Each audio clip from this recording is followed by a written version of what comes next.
आपले शब्द रहमानपर्यंत पोहोचणार आहेत आयुष्यात पहिल्यांदा. आणि मला 2 दिवसांनी त्या हृदयचा फोन आला. मी भीतच उचलला. मला वाटलं की कदाचित हा सांगतो, आता नाही. त्याने मला सांगितलं, अरे रहमान सोबत काम करायला मिळण्याची शक्यता आहे. आणि दुसरीकडे हेही माहिती होतं की आत्ता आपली मनस्थिती काही लिहिणारी नाहीये. मैं तुम्हारे लिए चांद तोडकर लावूंगा. याला काय अर्थ नाही राहिला आजच्या जगात. त्यांनी मला विचारलं की कितवीत आहेस तू?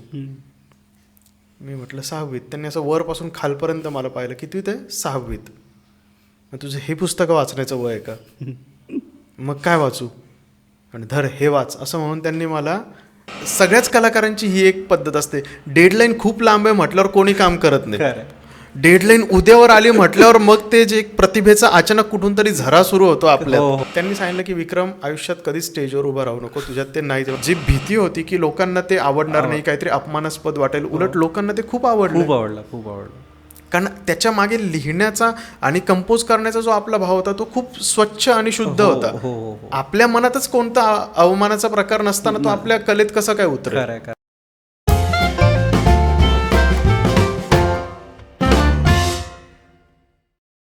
दादा, खूप खूप स्वागत आहे तुमचं आजच्या पॉडकास्टमध्ये. धन्यवाद.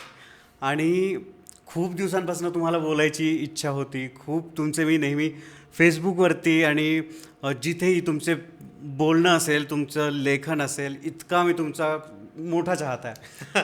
आणि तुम्ही ज्या पद्धतीनं AR रहमानबद्दलही लिहिता, तर AR रहमानसोबत काम करायची तुम्हाला संधी मिळाली. पहिल्यांदा तर तुमचं खूप खूप अभिनंदन त्याच्यासाठी. प्रत्येक कलाकाराचं एक स्वप्न असतं, प्रत्येक संगीतातल्या कलाकाराचं, की AR रहमानसोबत किंवा या मोठ्या लोकांसोबत काम करायचं. आणि तुम्हाला ते इतक्या लवकर म्हणजे ते हे पूर्ण झालं. तर तुम्ही कसं बघता आणि तुम्हाला कसं हे संधी मिळाली? मी 2 प्रकारे या गोष्टीकडे बघतो. एक म्हणजे स्वप्नपूर्तीचा आनंद आहेच, पण त्याच वेळी मला हे माहिती की स्वप्नपूर्ती हा शेवट नाही आहे, ही सुरुवात आहे फक्त. बरोबर. आणि तसं अगदीच प्रामाणिकपणे सांगायला गेलं, मी गेली 10-12 वर्ष गाणी लिहितोय, वेगवेगळ्या भाषांमध्ये लिहितोय. आणि कुठे ना कुठे कधी ना कधी मनात विचार होताच की रहमानसोबत काम करायला मिळावं आपल्याला. पण मी मनाशी कुठेतरी असाही विचार करून चाललो होतो की इतक्या वरपर्यंत आपण कधी कसे पोहोचणार. कधीतरी मी खूपच जुना जाणता वगैरे झाल्यावर कदाचित त्यांच्यासोबत काम करायची संधी मिळेल. पण देवाच्या कृपेने म्हणा, माझ्या प्रयत्नांमुळे म्हणा, तुझ्यासारख्या अनेकांच्या शुभेच्छांमुळे म्हणा, मला खूप लवकर ते काम करण्याची संधी मिळाली. त्याच्यामुळे प्रचंड आनंद आहे या क्षणी मला. बरोबर. आणि तुमच्या मी पोस्ट पण वाचतो AR रहमानबद्दल असतील, कुठल्याही ह्याच्याबद्दल. इतकं म्हणजे तुमचं स्वतःचं वाचन इतकं आहे, तुम्हाला इतक्या गोष्टींचं नॉलेज आहे. तर तेही मला तुम्हाला सांगायचं आहे की मी तुमचं खूप म्हणजे अक्षरशः एकही पोस्ट तुमची सुटत नाही माझ्याकडनं. आली की ती पहिल्यांदा पूर्ण वाचलीच जाते. तर तेही खूप छान आहे. रहमानची तुम्हाला पहिली आठवण काय आहे? म्हणजे आपण असतं ना की असं, जसं मला एका माझ्या मित्राकडनं कळालं होतं की AR रहमान नावाचं कोणीतरी आहे आणि ऑलरेडी त्याचे गाणे मला माहिती होते. तसं तुम्हाला काय पहिली आठवण रहमानची? माझी पहिली आठवण जर का विचारशील, अगदीच लहानपणी दूरदर्शनवर, आता चालू असतं की नाही मला माहीत नाही, पण त्या काळात दूरदर्शनवर पॅनोरामा नावाने वेगवेगळ्या भाषातले चित्रपट दाखवले जायचे. त्यात रोजा दाखवला गेला होता. मी खूप लहान होतो त्यावेळी, माझं वय किती होतं तेही मला आत्ता आठवत नाही. पण त्या काळात पहिल्यांदा की अरे सिनेमाचं बॅकग्राऊंड म्युझिक नावाचं काहीतरी असं असतं आणि ज्याच्यामुळे आपल्या मनात वेगवेगळ्या भावना निर्माण होऊ शकतात, ते मला इतक्या लहान वयात त्याचा अर्थ पण कळत नव्हता. पण तरी पण ते पाहून खूप भारी वाटत होतं. आणि तोपर्यंत रोजाची गाणी असतील, बॉम्बे असतील, रंगीला असतील, यांनी त्या काळात धुमाकूळ घातलाच होता. त्याच्यामुळे मी असं म्हटलं तर चुकीचं नाही ठरणार की रहमान ऐकतच मी मोठा झालो. आणि इतक्या आधीपासून मी रहमान ऐकतोय की आता कधीपासून ऐकतोय तेही आठवत नाही. बरोबर, खरं. आणि मग ही तुम्हाला संधी कशी मिळाली? मगाशी मी तुला सांगितलंच की गेली 10-12 वर्ष मी गाणी लिहितोय. आणि माझी गीत लेखनाची जी सुरुवात झाली तीच रहमानच्या KMMC मध्ये शिकून पुढे आलेल्या काही संगीतकारांसोबत काम करून झाली. आणि त्यामुळे मी त्याच लोकांच्या आसपास योगायोगाने काम करत गेलो. इच्छा तर खूप होती रहमान सरांसोबत काम करण्याची, पण कुठेतरी हेही वाटत होतं की अरे कसं काय आपल्याला इतक्या लांबपर्यंत संधी मिळू शकेल. पण या मंडळींसोबत काम करता करता त्यांनाही माझं काम आवडत गेलं आणि मग कुठून माझं नाव सुचवलं जात होतं. ते गेल्या अनेक वर्षांपासून माझ्या कानावर येत होतं की माझं नाव सुचवलं जातंय, पण ती संधी फक्त या गाण्याच्या निमित्ताने आली, एवढंच. मी प्रेक्षकांना सांगू इच्छितो की आम्ही जे गाणं दादांनी लिहिलं आहे त्याची लिंक पण डिस्क्रिप्शनमध्ये टाकणार आहोत, ते नक्की तुम्ही चेक करा. त्याच्यानंतर रेहमान तर आहेच आहेत, म्हणजे रेहमानचा विषयच नाही, पण रेहमान सोडून तुम्हाला अजून कुठले संगीतकार आवडतात? मला रेहमान व्यतिरिक्त विचारशील, मला इलयराजा प्रचंड आवडतो. बरोबर. मी जितका रेहमान ऐकतो तितकंच इलयराजा सुद्धा ऐकतो. आणि मग बरेच संगीत, माझं मुळातच दाक्षिणात्य संगीत, म्हणजे मराठी संगीतकार तर मी ऐकतोच, बाबूजी असतील किंवा हृदयनाथजी असतील किंवा आजच्या काळातले काही संगीतकार असतील, हिंदीतले पण थोर संगीतकार मी ऐकतो. पण माझा वैयक्तिक ओढा दक्षिणेकडे जास्त असल्यामुळे मी MS विश्वनाथन ऐकतो. मी फक्त फिल्म म्युझिकबद्दल सांगतोय. MS विश्वनाथन ऐकतो मी त्यानंतर विद्यासागर ऐकतो. देवा म्हणून संगीतकार आहे, खूप सुंदर गाणी करतो तो, त्याची गाणी ऐकतो मी. आजच्या नवीन काळातला मग युवान शंकर राजासारखा कोणीतरी असेल त्याची ऐकतो मी. मला आणखी विचारशील तर सायमन किंग म्हणून खूप चांगला संगीतकार आहे तिकडं, जो आपल्याकडे फारसा माहिती सुद्धा नाही, त्याला ऐकतो मी. अच्चू राजमणी म्हणून एक जण आहे, त्याला ऐकतो. भयंकर, म्हणजे काय कदाचित लोक किंवा तूही मला वेडा समजशील, पण मी प्रचंड ऐकतो. नाही, हे खरं तर खूप चांगलं लक्षण आहे. म्हणजे ऐकणं किंवा वाचणं, तुम्हाला लिहिता येण्यासाठी वाचावं लागतं, तसंच ह्या पण गोष्टी आहेत. आणि दुसरी गोष्ट मला विचारायची होती की तुम्हाला दक्षिणेचा इतका का हे आहे, आवड काय आहे इतकी? आवडपेक्षा ना काय होतं, आपण एक खास प्रकारच्या संगीतावर वाढलेलो असतो आणि वयाच्या काहीतरी विशिष्ट टप्प्यानंतर म्हणा किंवा थोड्या आपल्या जाणीवा जराशा विस्तारल्या की ते आपल्याला अपुरं वाटायला लागतं. मी फक्त फिल्म म्युझिकबद्दल बोलतोय, माझं कोणतेही संगीताच्या जॉनरावर आत्ता टिप्पणी नाही करत, मी फक्त फिल्म म्युझिकबद्दल बोलतोय. आणि एक जी ऐकण्याची भूक असते ना रसिकाची, ती जर का हिंदीतून किंवा अशा ठिकाणाहून भागणं कमी होत गेलं की माणूस दुसरे मार्ग शोधतो. बरोबर. त्यातून मी दक्षिणेकडे वळालो आणि मग मला लक्षात आलं की अरे ही मंडळी अजूनही आपल्या मुलांना घट्ट धरून आहे.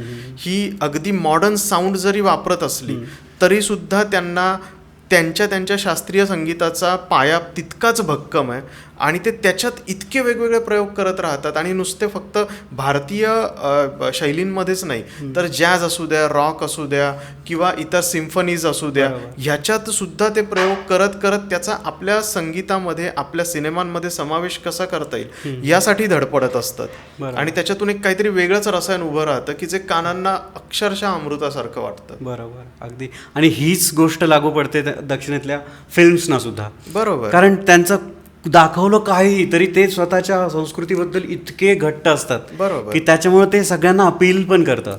मी अनेकदा हे लिहिलं सुद्धा, मी बोललो सुद्धा या विषयावर की हिंदी सिनेमे का चालत नाहीत, कारण लोक त्यांच्याशी रिलेटच नाही करू शकत. बरोबर. ते कोणत्या तरी वेगळ्या जगातले सिनेमे वाटतात आपल्याला. आणि याचं कारण कदाचित मला तरी हेच वाटतं की आपल्याकडचे हिंदीतले, विशेषतः हिंदीतले जे दिग्दर्शक असतील, लेखक असतील, हे सगळेच जण कोणत्या तरी आपण असं म्हणू की वेगळ्याच भाषेतून शिकून आले. ते पाश्चिमात्य सिनेमे पाहतात, ते मोठमोठ्या ऑचर दिग्दर्शकांबद्दल बोलतात, लिहितात, ऐकतात, वाचतात, तेच बनवतात. पण नेमकी भारताशी, जो त्यांचा प्रेक्षक आहे त्याच्याशी नाळ त्यांची तितकी घट्ट नाही राहिलेली आता. आणि ह्याच रिझनमुळे कांतारा एक अशा इतक्या छोट्याशा कम्युनिटी किंवा ह्याच्यातून, तो संस्कृतीतून आलेला असतानाही इतक्या मोठ्या प्रमाणात तो लोकांनी त्याला कनेक्ट केलं. आता याची दुसरी बाजू ही पण आहे की कांतारा ओरिजिनली जर का हिंदीत बनला असता, मी असं ऐकलं की तो कन्नडमध्ये 15 कोटींच्या बजेटमध्ये बनला. कदाचित आकडा आणखी कमी जास्त असू शकतो, पण मी खात्रीने सांगतो तोच सिनेमा जसा तसा हिंदीत बनवायचा असता तर त्याचं बजेट किमान 100 कोटीच्या पुढे गेलं असतं. का?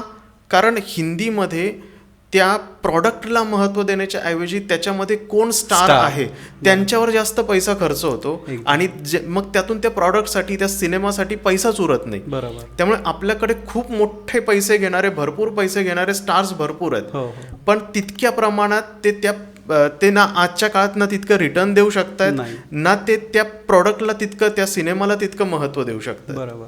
सेम गोष्ट मी सैराटबद्दल पण म्हणू शकेल. सैराट इतक्या वर्षांनी एक मराठी फिल्म अशी झाली की कोणी स्टार नाही त्याच्यात आणि फक्त कॅरेक्टर इतके व्यवस्थित, सगळ्या गोष्टी टेक्निकली इतकं छान बरोबर. की त्याच्यामुळं सैराट आणि कांतारा त्या बाबतीत एकाच कॅटेगरीत टाकावं लागेल.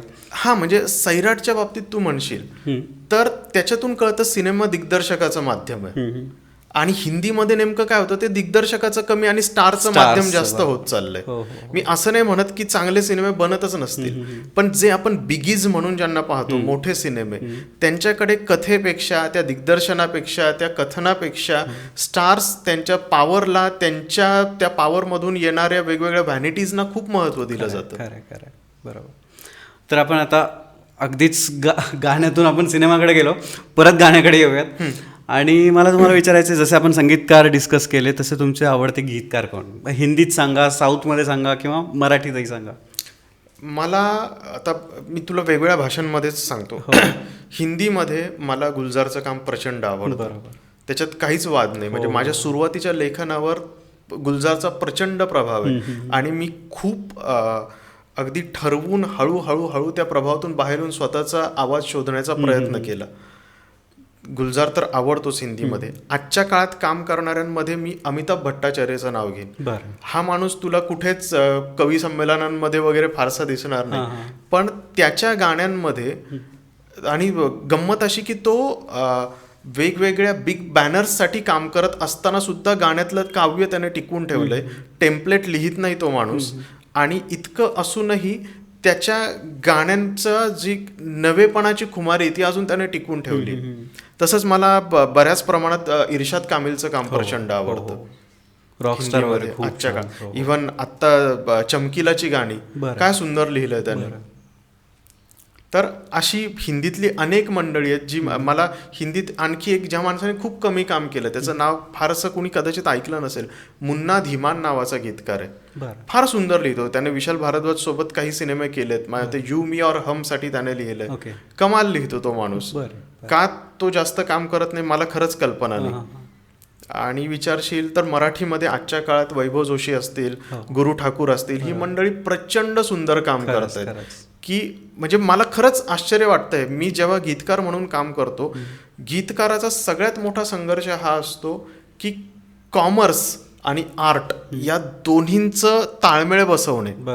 बरेचदा खूप चांगले शब्द असतात, दिग्दर्शक म्हणतो ये नहीं चलेगा, लोगों को समझ नहीं आएगा.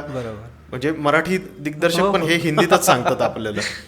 आणि बरेचदा असं होतं की काहीतरी अगदीच आपण सहज म्हणून लिहिलेलं असतं, हा ये अच्छा ये अच्छा, आपल्याला माहिती असतं की काव्य म्हणून त्याचा दर्जा तितका चांगला नाहीये. पण मला खरंच या मंडळींचा हेवा वाटतो, गुलजार असतील, गुरु ठाकूर असतील, वैभव जोशी असतील, की ही मंडळी खरोखर चांगलं लिहितात आणि ते कमर्शियली सक्सेसफुल सुद्धा आहे त्यांचं लेखन. बरोबर. तसंच दक्षिणेमध्ये मला वालींचं गीतलेखन प्रचंड आवडतं. त्यांनी खूप काम केलं. आता वारले ते, त्यांना जाऊनही 10-1 वर्ष झाली. त्यांच्या आधीचे कन्नादासन म्हणून होते, तेही खूप तसं म्हटलं तर अल्पायुषी, पण त्या अल्पायुष्यात त्यांनी गीतकार म्हणून जितकं काम करून ठेवलंय ते अक्षरशः हिमालया एवढं. मराठीमध्ये आपल्याकडे गीतकार म्हणून कमी काम केलेले असले तरीही ग्रेसच्या कवितांसोबत जे हृदयनाथांनी केलंय ते अक्षरशः वस्तुपाठ आहे की काव्याचं सौंदर्य आणि गीताचं सौंदर्य दोन्ही एकाच वेळी कसं मांडावं. तसं सुरेश भट, जगदीश खेबुडकर, काय तुफान अप्रतिम लिहिणारी, आणि गदिमा त्यांचं तर म्हणजे आपण ते म्हणजे त्यांना साक्षात प्रति वाल्मिकी जे म्हणतात त्याच्यात काहीच चुकीचं नाहीये. ज्या दर्जाचं काम या मंडळींनी करून ठेवलंय, मी तर म्हणतो आजच्या काळात कुणी किती जरी काम केलं तरी त्या दर्जापर्यंत पोहोचणं एक प्रकारे अशक्य आहे. खरंच आहे. तर दादा, आपलं मगाशी जे बोलणं झालं तू हे वनराज गाण्याबद्दल, तर त्या गाण्याला एक्झॅक्टली म्हणजे कसं घडलं, म्हणजे काय त्याची प्रोसेस होती ते आम्हाला ऐकायला आवडेल. साधारण ना मागच्या वर्षीच्या सप्टेंबरमध्ये मला रहमानसोबत काम करणाऱ्या एका मित्राचा मेसेज आला की भैया हे गाणं आहे आणि हे त्यांना हिंदीत करून हवं आहे, त्यांना हिंदीत रिलीज करायचा आहे तो अल्बम. सो तो सिनेमा होता पात्तत तला नावाचा. त्याच्यात सिंबू म्हणजे त्याचं सिलंबरासन नावाचा तिकडचा हिरो आहे. सिंबूच म्हणतात त्याला, मला तेच नाव लक्षात होतं. तर त्यांना हे हिंदीत करायचंय आणि ते गाणं मला ऑलरेडी माहिती होतं. ते गाणं तिकडे प्रचंड गाजलेलं, नी सिंगमदान नावाचं गाणं. आणि गाजलेलं म्हणजे सिनेमा आल्यावर ते तितकं गाजलं नाही, पण कुणीतरी ते मधल्या काळात ना धोनीच्या कोणत्या रील्ससाठी वापरलं आणि धोनीला तिकडे तला म्हणतात, त्यामुळे ते इतकं गाजलं तिकडे की मग सगळेजण धोनीसाठी म्हणून तेच गाणं, नी सिंगमदान म्हणजे तू सिंह आहेस. तर त्यांनी ज्यावेळी मला ते गाण्याचं विचारलं आणि मला सांगितलं की सर के मुंबई ऑफिस से कोई आपको कॉन्टॅक्ट करेगा आणि तेच त्याचे सुपरवायझर म्हणून काम करतील, म्हणजे कोऑर्डिनेटर सारखं. तर मी म्हणलो ठीक आहे. मग मला त्याप्रमाणे मुंबईच्या ऑफिसमधनं त्यांच्या हृदय गट्टानीजी म्हणून आहेत, ते खूप चांगले, स्वतः खूप चांगले गातात आणि संगीतकारही आहेत स्वतः, आणि इतरही म्हणजे म्युझिकशी संबंधित ते बऱ्याच गोष्टी करत असतात. तर त्यांचा मला आला की हे गाणं आम्हाला हिंदीत करायचं आहे आणि तर तुम्ही लिहाल का? मी म्हटलं मी लिहीन, पण मी आता फेसबुकवर किंवा इतरही ठिकाणी फिअर्सली लिहित असतो या विषयावर की शक्यतो डब गाणी ट्रान्सलेट करू नयेत. आता मी असं नाही म्हणत की मी आयुष्यात कधी करणारच नाही, पण जिथे शक्य होईल तिथे ट्रान्सलेट न करणं हाच माझा प्रयत्न असतो. त्यामुळे मी त्यांना विचारलं की मी ट्रान्सलेट नाही केलं तर चालेल का? तुमची थीम मला माहिती आहे, मी तो सिनेमा काही पाहिलेला नाही, पण मी गाणं ऐकलेलं आहे, मला माहिती आहे ती काय थीमवर आहे. ते म्हणे हा हिरो एलिव्हेशन का सॉन्ग आहे. म्हटलं बरोबर. तर मी त्याच्यावर समजा वेगळं काहीतरी त्याच तुमच्या जॉनरामध्ये बसणारं लिहिलं तर चालेल. त्यामुळे काहीच प्रॉब्लेम नाही, कारण गाणं लिपसिंगचं नव्हतं ते, त्यामुळे त्यांना ते चालणार होतं. मग मी त्यांना मुखडा लिहून पाठवला. मग त्याच्यात एक ओळ होती, सुनले जियाले विषके ये प्याले आंसू बनेंगे अंगारे हिम्मत रख तू, असं मी त्या मुखड्यात लिहिलं होतं. तर त्यांचा मला फक्त त्याच्यावर एक मेसेज आला, म्हणजे ते मला नोट्स देत होते की काय पाहिजे, कसं पाहिजे. ते म्हणाले की ये विषके प्याले वगैरे थोडा बहुत ऑड लग रहा है, तो कुछ और ट्राय करेंगे क्या इस पे. म्हटलं चालेल. मी ॲक्च्युली मला वाटलंच होतं त्या ओळीला काहीतरी अडचण येणार, म्हणून मी एक ऑप्शन लिहून ठेवलं होतं. मी लिहिलं की सुनले वीरा रे आंसू ये खारे बनेंगे अंगारे हिम्मत रख तू, आणि ते त्याला प्रचंड आवडलं. त्याच्यामुळे ते त्यांनी ते यही फायनल करते असं म्हणून त्यांनी अगदीच 2-3 बदल सुचून ते गाणं केलं. पण गंमत अशी की ज्यावेळी त्याचं फायनल रेकॉर्डिंग आलं, आता रिलीज झालं, त्याच्यात त्यांनी ती विषके ये प्यालेवालीच लाईन ठेवली. का माहिती नाही का ते, कारण मला स्वतःला ती आंसू ये खारेवाली लाईन आवडली होती, त्यांनीही ती अप्रूव्ह केली होती. मला काहीच हरकत नाही, दोन्ही माझेच शब्द आहेत, मला दोन्हीमध्ये चालणार. पण अगदी छोटे छोटे बदल सुचून तर मी त्यांना म्हणालो, ज्यावेळी गाणं लिहून झालं त्यांना मी म्हणालो की अब ये कब रेकॉर्ड करेंगे, काय याची पुढची प्रोसिजर असणार आहे. त्याने नाही, एक बार सर को सुनाते और सर ने अगर अप्रूव्ह कर दिया तो ही करते. मग मला धास्ती वाटायला लागली की अरे आपले शब्द रहमानपर्यंत पोहोचणार आहेत आयुष्यात पहिल्यांदा, आणि काय कदाचित असं होईल की रहमान सर म्हणतील की नाही नाही, ये अच्छा नाही लग रहा, हे काढून टाका, दुसरा एखादा ज्याचं काहीतरी नाव आहे असं नावाजलेला गीतकार घ्या, हे कोण, ये किसको उठा केला आहे आप वगैरे, असं जे आपण म्हणतो ना, मन चिंती ते वैरी देखील न चिंती, तसे माझ्या डोक्यात यायला. बरं, त्याच्यात मी त्यांना खूप धिटाईने म्हणून बसलो होतो की गाण्यांमध्ये कसं असतं की त्याच उपमा, तेच टेम्पलेट्स असतात हिरोसाठी. तर मला हिरोला कुठेतरी आपल्या पौराणिक उपमा देण्याची इच्छा आहे की जेणेकरून ते सगळ्यांपेक्षा वेगळं पण वाटेल आणि ते त्या हिरोच्या एकूण कॅरेक्टरला सुसंगत होईल. म्हणून मी त्याच्यात भगवद्गीतेतल्या काही थीम्स वापरल्या, काही महाभारतातल्या थीम्स वापरल्या, आणि त्याच्यात मग ग्रीक मायथॉलॉजीमधलं मी हर्क्युलसचे थोडेफार उपमा वापरले की कभी ये धरा थक के डोले कांधे पे तू उसको तोले वगैरे असंही वापरलंय, किंवा फलकी सोचे बिन तू कर्म कर. तर हे इतकं मी त्याच्यात वापरलं होतं, ते कदाचित रहमान सरांना संभव वाटलं की हे नाही लोकांना रिलेट होणार, किंवा असं काही वाटलं ते कदाचित रिजेक्ट करतील, आणि मी कुठेतरी गृहीत धरून चाललो होतो की आपलं गाणं रिजेक्ट होणार आहे. हे इतकं सहजपणे नसतात होत या गोष्टी. आणि मला 2 दिवसांनी त्या हृदयचा फोन आला. मी भीतच उचलला. मला वाटलं की कदाचित हा सांगतो आता नाही. त्याने मला सांगितलं, सर को बहुत पसंद आहे, अप्रूव्ह कर दिया उन्होंने. वा वा. आणि माझा जीव असा भांड्यात पडला. मग तो म्हणे मी रेकॉर्ड करून घेतो आणि आता बघूया कसं. म्हटलं रिलीज कधी? तो म्हणे मलाही माहिती नाही ते कधी रिलीज करतात, काहीच नाही. आणि एके दिवशी अचानक मला सकाळी एका मित्राचा मेसेज आला की अरे हे गाणं तू लिहिलंय का? म्हटलं असं. त्या काळात माझी ना इतर बरीच इंडी गाणी रिलीज झाली. म्हटलं त्यापैकी असेल म्हणून मी ओपन केलं, पाहिली लिंक, तर तू है वनराज. मला एवढं भारी वाटलं. ध्यानी मनी नसताना रहमान सोबत गाणं झालं, ते रिलीज पण झालं आणि लोकांनी ते खूप चांगल्या प्रकारे स्वीकारलं सुद्धा. कमाल. खरंच खूपच छान. दादा, आपण आता गाण्याबद्दल तर बोललो. तुमचं बालपण कसं होतं आणि बालपणात अशा काही गोष्टी होत्या का की पुढे जाऊन तुम्ही मग त्याच्यामुळे तुम्ही पोएट्रीकडे किंवा कवितेकडे वळालात, असं काही होतं का? अच्छा, माझं बालपण सगळं गेलं नगरमध्ये. बरं. आणि तू नगरला जर कधी गेलास तर तुला लक्षात येईल की नगर आजही शहर म्हणावं इतकंही मोठं नाही आणि खेडं म्हणावं इतकंही छोटं नाही. आमच्या लहानपणी त्याला म्हणायचं आशिया खंडातलं सगळ्यात मोठं खेडं. आता ही खरोखरची म्हणजे तथ्य होतं की लोक गमतीने म्हणायचे, मला काहीच कल्पना नाही. पण नगर तेव्हाही तसंच होतं, आजही तसंच आहे.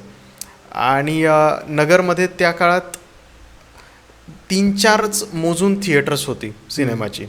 आणि अगदीच म्हणजे 25 रुपये बाल्कनी आणि 20 रुपये स्टॉल, किंवा मराठी सिनेमा असेल तर आणखी कमी, अशा इतक्या कमी दरामध्ये तिकीटं मिळायची. आणि इंटरव्हलमध्ये अगदी एखादा वडापाव जरी खाल्ला तरी पण सिनेमा साजरा झाल्यासारखं वाटायचं. तर मी 11वीला गेलो साधारण, त्या काळात मी न चुकता दर शुक्रवारी एक सिनेमा पाहायचोच नवीन आलेला. मग त्याच्यात मी खूप चांगले सिनेमे पाहिले आणि खूप वाईट सिनेमे सुद्धा पाहिले. वाईट सिनेमे यासाठी पाहिले की त्याच्याने चांगल्या सिनेमांचं महत्त्व कळावं, आणि चांगले सिनेमे यासाठी पाहिले की कळावं की काय सिनेमा असतो ते. नगरमध्ये काही फार थोर सिनेमे रिलीज व्हायचे असं नाही, की अगदी जे कमर्शियली रिलीज व्हायचे तेवढेच. तिकडे काही आर्ट फिल्म्स वगैरे कधी रिलीज व्हायच्या नाहीत, झाल्या तरी त्या चालायच्या नाहीत. आणि त्यामुळे सिनेमाबद्दल आपोआपच कुणी न शिकवता एक दृष्टी विकसित होत गेली. अनेक वर्ष मी केलं. आत्ताही मी शक्य तितक्या वेळा आठवड्यातनं 2-3 तरी सिनेमे पाहायचा प्रयत्न करतोच. आणि त्याच्यातून ना एकतर सिनेमाबद्दलची दृष्टी विकसित होत गेली, वेगवेगळी गाणी कानावर पडून कोणत्या प्रकारचे शब्द वापरले जातात आणि कोणत्या प्रकारच्या शब्दांना कशा प्रकारे ते मोल्ड करतात ते बरंच शिकायला मिळालं. लहानपणापासून वाचन तर होतंच माझं. मी मराठी वाचायचो, तसंच हिंदीसुद्धा वाचायचो. हिंदीमध्ये मी साहित्यापेक्षा कॉमिक्स खूप वाचलेली आहेत, खास करून राज कॉमिक्स. म्हणजे मी तुझ्या माध्यमातून सगळ्या प्रेक्षकांना सांगतो की नागराज असेल, ध्रुव असेल, ध्रुव तर माझा सगळ्यात लाडका सुपर हिरो, डोगा, तिरंगा, परमाणू, शक्ती, हे माझ्या लहानपणाचे, माझ्या बालपणाचे अविभाज्य भाग आहेत. आणि मी राज कॉमिक्सचे जे क्रिएटर्स आहेत, मग संजय गुप्ता असतील किंवा ध्रुव लिहिणारे अनुपम सिन्हा असतील, या मंडळींना मी वेळोवेळी मेसेज करून कळवलं की तुमचं वाचायचो मी, त्यामुळे आज माझं हिंदी सुधारलं. कारण तिथून हिंदी वाचनाची सुरुवात झाली, मग हळूहळू मी हिंदी साहित्याकडे वळालो. जर का ती सुरुवातच नसती आली किंवा सुरुवातीलाच मी काहीतरी बोजड वाचायचा प्रयत्न केला असता तर कदाचित माझ्यात कधी ती गोडी निर्माणच नसती झाली. त्यामुळे एकीकडं हे हिंदी वाचन होतं, दुसरीकडं सिनेमा पाहणं होतं. त्याच्यातून एक कवितांबद्दल आणि कवितांना गाण्याबद्दलची एक दृष्टी विकसित होत गेली. आणि मला जर तू विचारशील तर म्हणजे गंमत मी तुला सांगतो याच्यात, की त्यावेळी मला तो काही असं मी अभ्यास करतोय काहीतरी असं नव्हतं वाटत. उलट ती एंटरटेनमेंट होती, मनोरंजनाचं साधन होतं. आता बरेच इंडस्ट्रीतले मित्र आहेत माझे की जे मला विचारतात की अरे ही फिल्म चालेल का नाही चालणार, आणि 100 99 वेळेस मी जे सांगतो तेच होतं त्या फिल्मचं. मी माझा मोठेपणा नाही सांगत, पण हे पाहून पाहून पाहून पाहून कुठेतरी ती दृष्टी विकसित होते. एखाद्या क्षेत्रात तुम्ही खूप काळ राहिलात तर ते बरोबर तुमच्याशी होणं ते होणारच असतं. त्यामुळे तसा भाग म्हणून पण मला सिनेमांबद्दल ते कुठेतरी इन्साईट डेव्हलप झाली. आणि मग एक तरुण जसजसं होतो माणूस तसं आपोआपच काही ना काही कारणांमुळे कविता करायला लागतो. आणि म्हणजे मी सावरकरांच्या कवितांवर ज्यावेळी बोलतो त्यावेळी मी फार ते सांगत असतो की सावरकर कसं लिहितात बघ. गालावरच्या कुसुमी किंवा कुसुमांच्या गाली, स्वतंत्रतेचं जे स्तोत्र जे असतो ते माझ्या मते त्यांनी 1902 साली वगैरे लिहिलंय. वयाच्या 18व्या-19व्या वर्षी लिहिलेलं ते, की त्या काळात आपल्याला पडणाऱ्या स्वप्नांचा रंग सुद्धा गुलाबी असतो. म्हणून सावरकर लिहितात की गालावरच्या कुसुमी किंवा कुसुमांच्या गाली. पण पुढे त्यांच्यातला राष्ट्रभक्त कवी दुसऱ्याच क्षणी जागावून म्हणतो, स्वतंत्रते भगवती तूच जी विलसत सेल आली. सो सावरकरांसारखा एखादाच कवी असतो निराळा की जो प्रत्येक क्षणी त्या स्वातंत्र्याचा ध्यास घेऊनच लिहित वाचत बोलत असतो. पण आमच्यासारखे जे सामान्य असतात, आम्हाला ती गुलाबी स्वप्न पडतात तर आम्ही गुलाबीच विषयांवर लिहितो. आणि अगदी र ला र ट लावून काहीतरी त्या काळात मी लिहायचो. तशा माझ्या कवितेच्या 3-4 तरी वह्या असतील.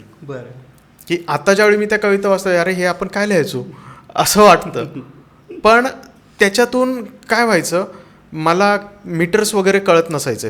वृत्त वगैरे शाळेत शिकलो तेवढीच, बाकी कोणी काही शिकवलीच नाही. स्वतःहून मी नंतर वाचली, त्याबद्दल बरंच वाचन केलं गीतकार व्हायचं ठरवल्यानंतर. पण मीटर तसे कळत नसे. मग मी काय करायचो, मीच मनातल्या मनात काहीतरी एक चाल लावायचो आणि त्या चालीवर मी ती कविता लिहायचो. म्हणजे जे आपल्याकडे असतं ना ट्यूनवर गाणी लिहिणं, ते नकळत मी त्या चालीवर ती कविता लिहायचो. आणि त्याच्यातून काय व्हायचं की त्या कवितेला तिचंच एक मीटर यायचं. हे जसजसं करत गेलो मला माहिती नव्हतं याला गीतलेखन म्हणतात किंवा काय. 2012 साली रहमानचाच एक सिनेमा, मणिरत्नमचा एक सिनेमा आला कडल नावाचा. आणि त्या कडलमध्ये खूप सुंदर गाणं होतं मुंगील तोट्टम नावाचं. मला ते प्रचंड आवडलं, खूप आवडलं मला ते गाणं. आणि मी ते जितक्या वेळा ऐकलं, अरे आपण इतक्या वेगवेगळ्या चालीवर लिहितो, आपण याच्यावर काहीतरी हिंदी लिहिलं तर. आणि मग मी त्या मुंगील तोट्टमच्या चालीवर लिहिलं, हमने तुमको जब से चाहा, चांद है जैसे आया जमी पर, सांसों में है मीठी सी खलबल, इश्क नया है ऐ दिल संभल कर, संग मेरे हमदम संग है जहा, खुदा पास है तो दूरी कहा. आणि मला ते वाटलं, यार आपण हे काहीतरी वेगळंच लिहिलंय.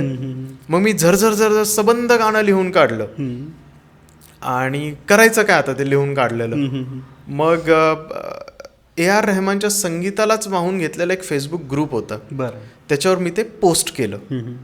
आणि मी पोस्ट केल्यानंतर विसरून गेलो की काय 2-4 लाईक्स येतील, 1-2 कमेंट्स येतील, वा छान किंवा नाही आवडलं भंगार आहे, या पलीकडे काही होणार नाही, म्हणून मी ते विसरूनही गेलो. मला काही दिवसानंतर एका अननोन माणसाचा मेसेज आला फेसबुकवर.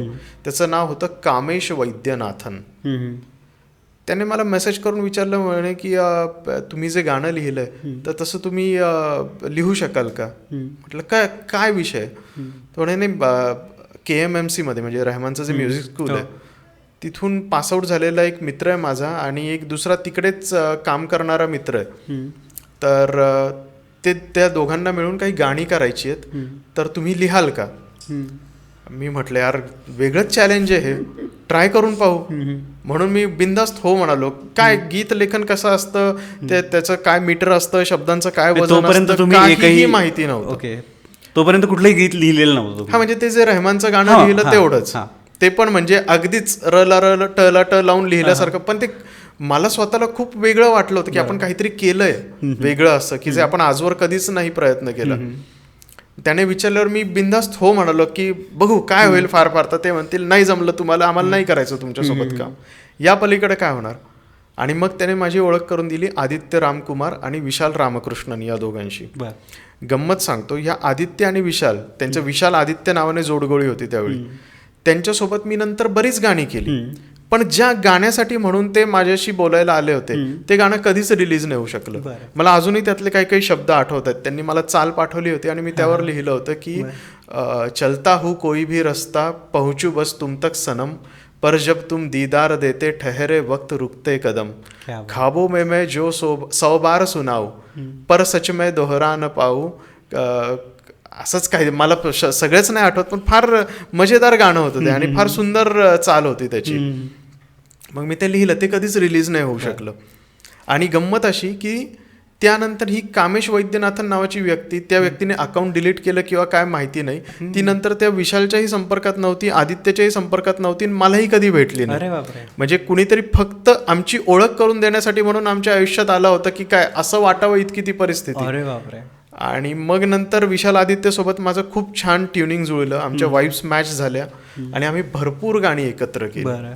अरे दादा, याच्यावरनच मला एक प्रश्न, म्हणजे तो प्रत्येक संगीतकाराला किंवा गीतकाराला हा प्रश्न असतो की सुरुवातीच्या काळात गीत आधी की संगीत आधी, म्हणजे चाल आधी की शब्द आधी, कोंबडी आधी की अंडा आधी, बस हाच क्वेश्चन आहे.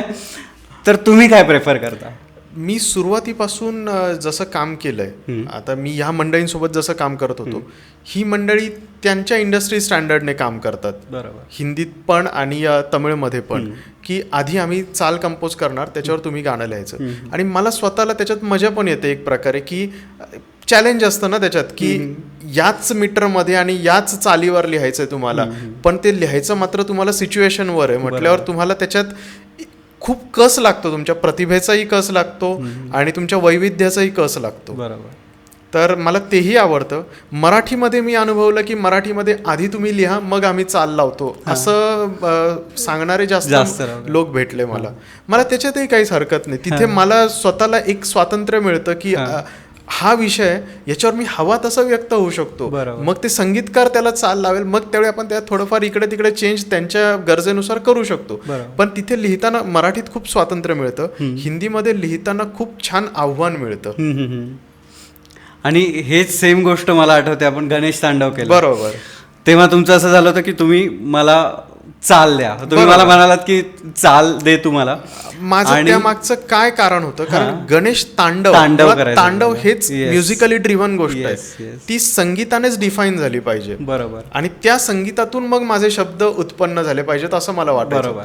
पण मग त्यावेळी आपण कशी गंमत केली होती, एक किरवाणींचंच गाणं सव्यसाची सिनेमाचं टायटल सॉन्ग. जस्ट आधीच सांगतो, मला नेहमी सवय आधी की मी शब्द आधी घेणार. बरोबर. शब्द जोपर्यंत माझ्या डोक्यात, मी पाठ झाले शब्द की मग चाल करायला घेतो.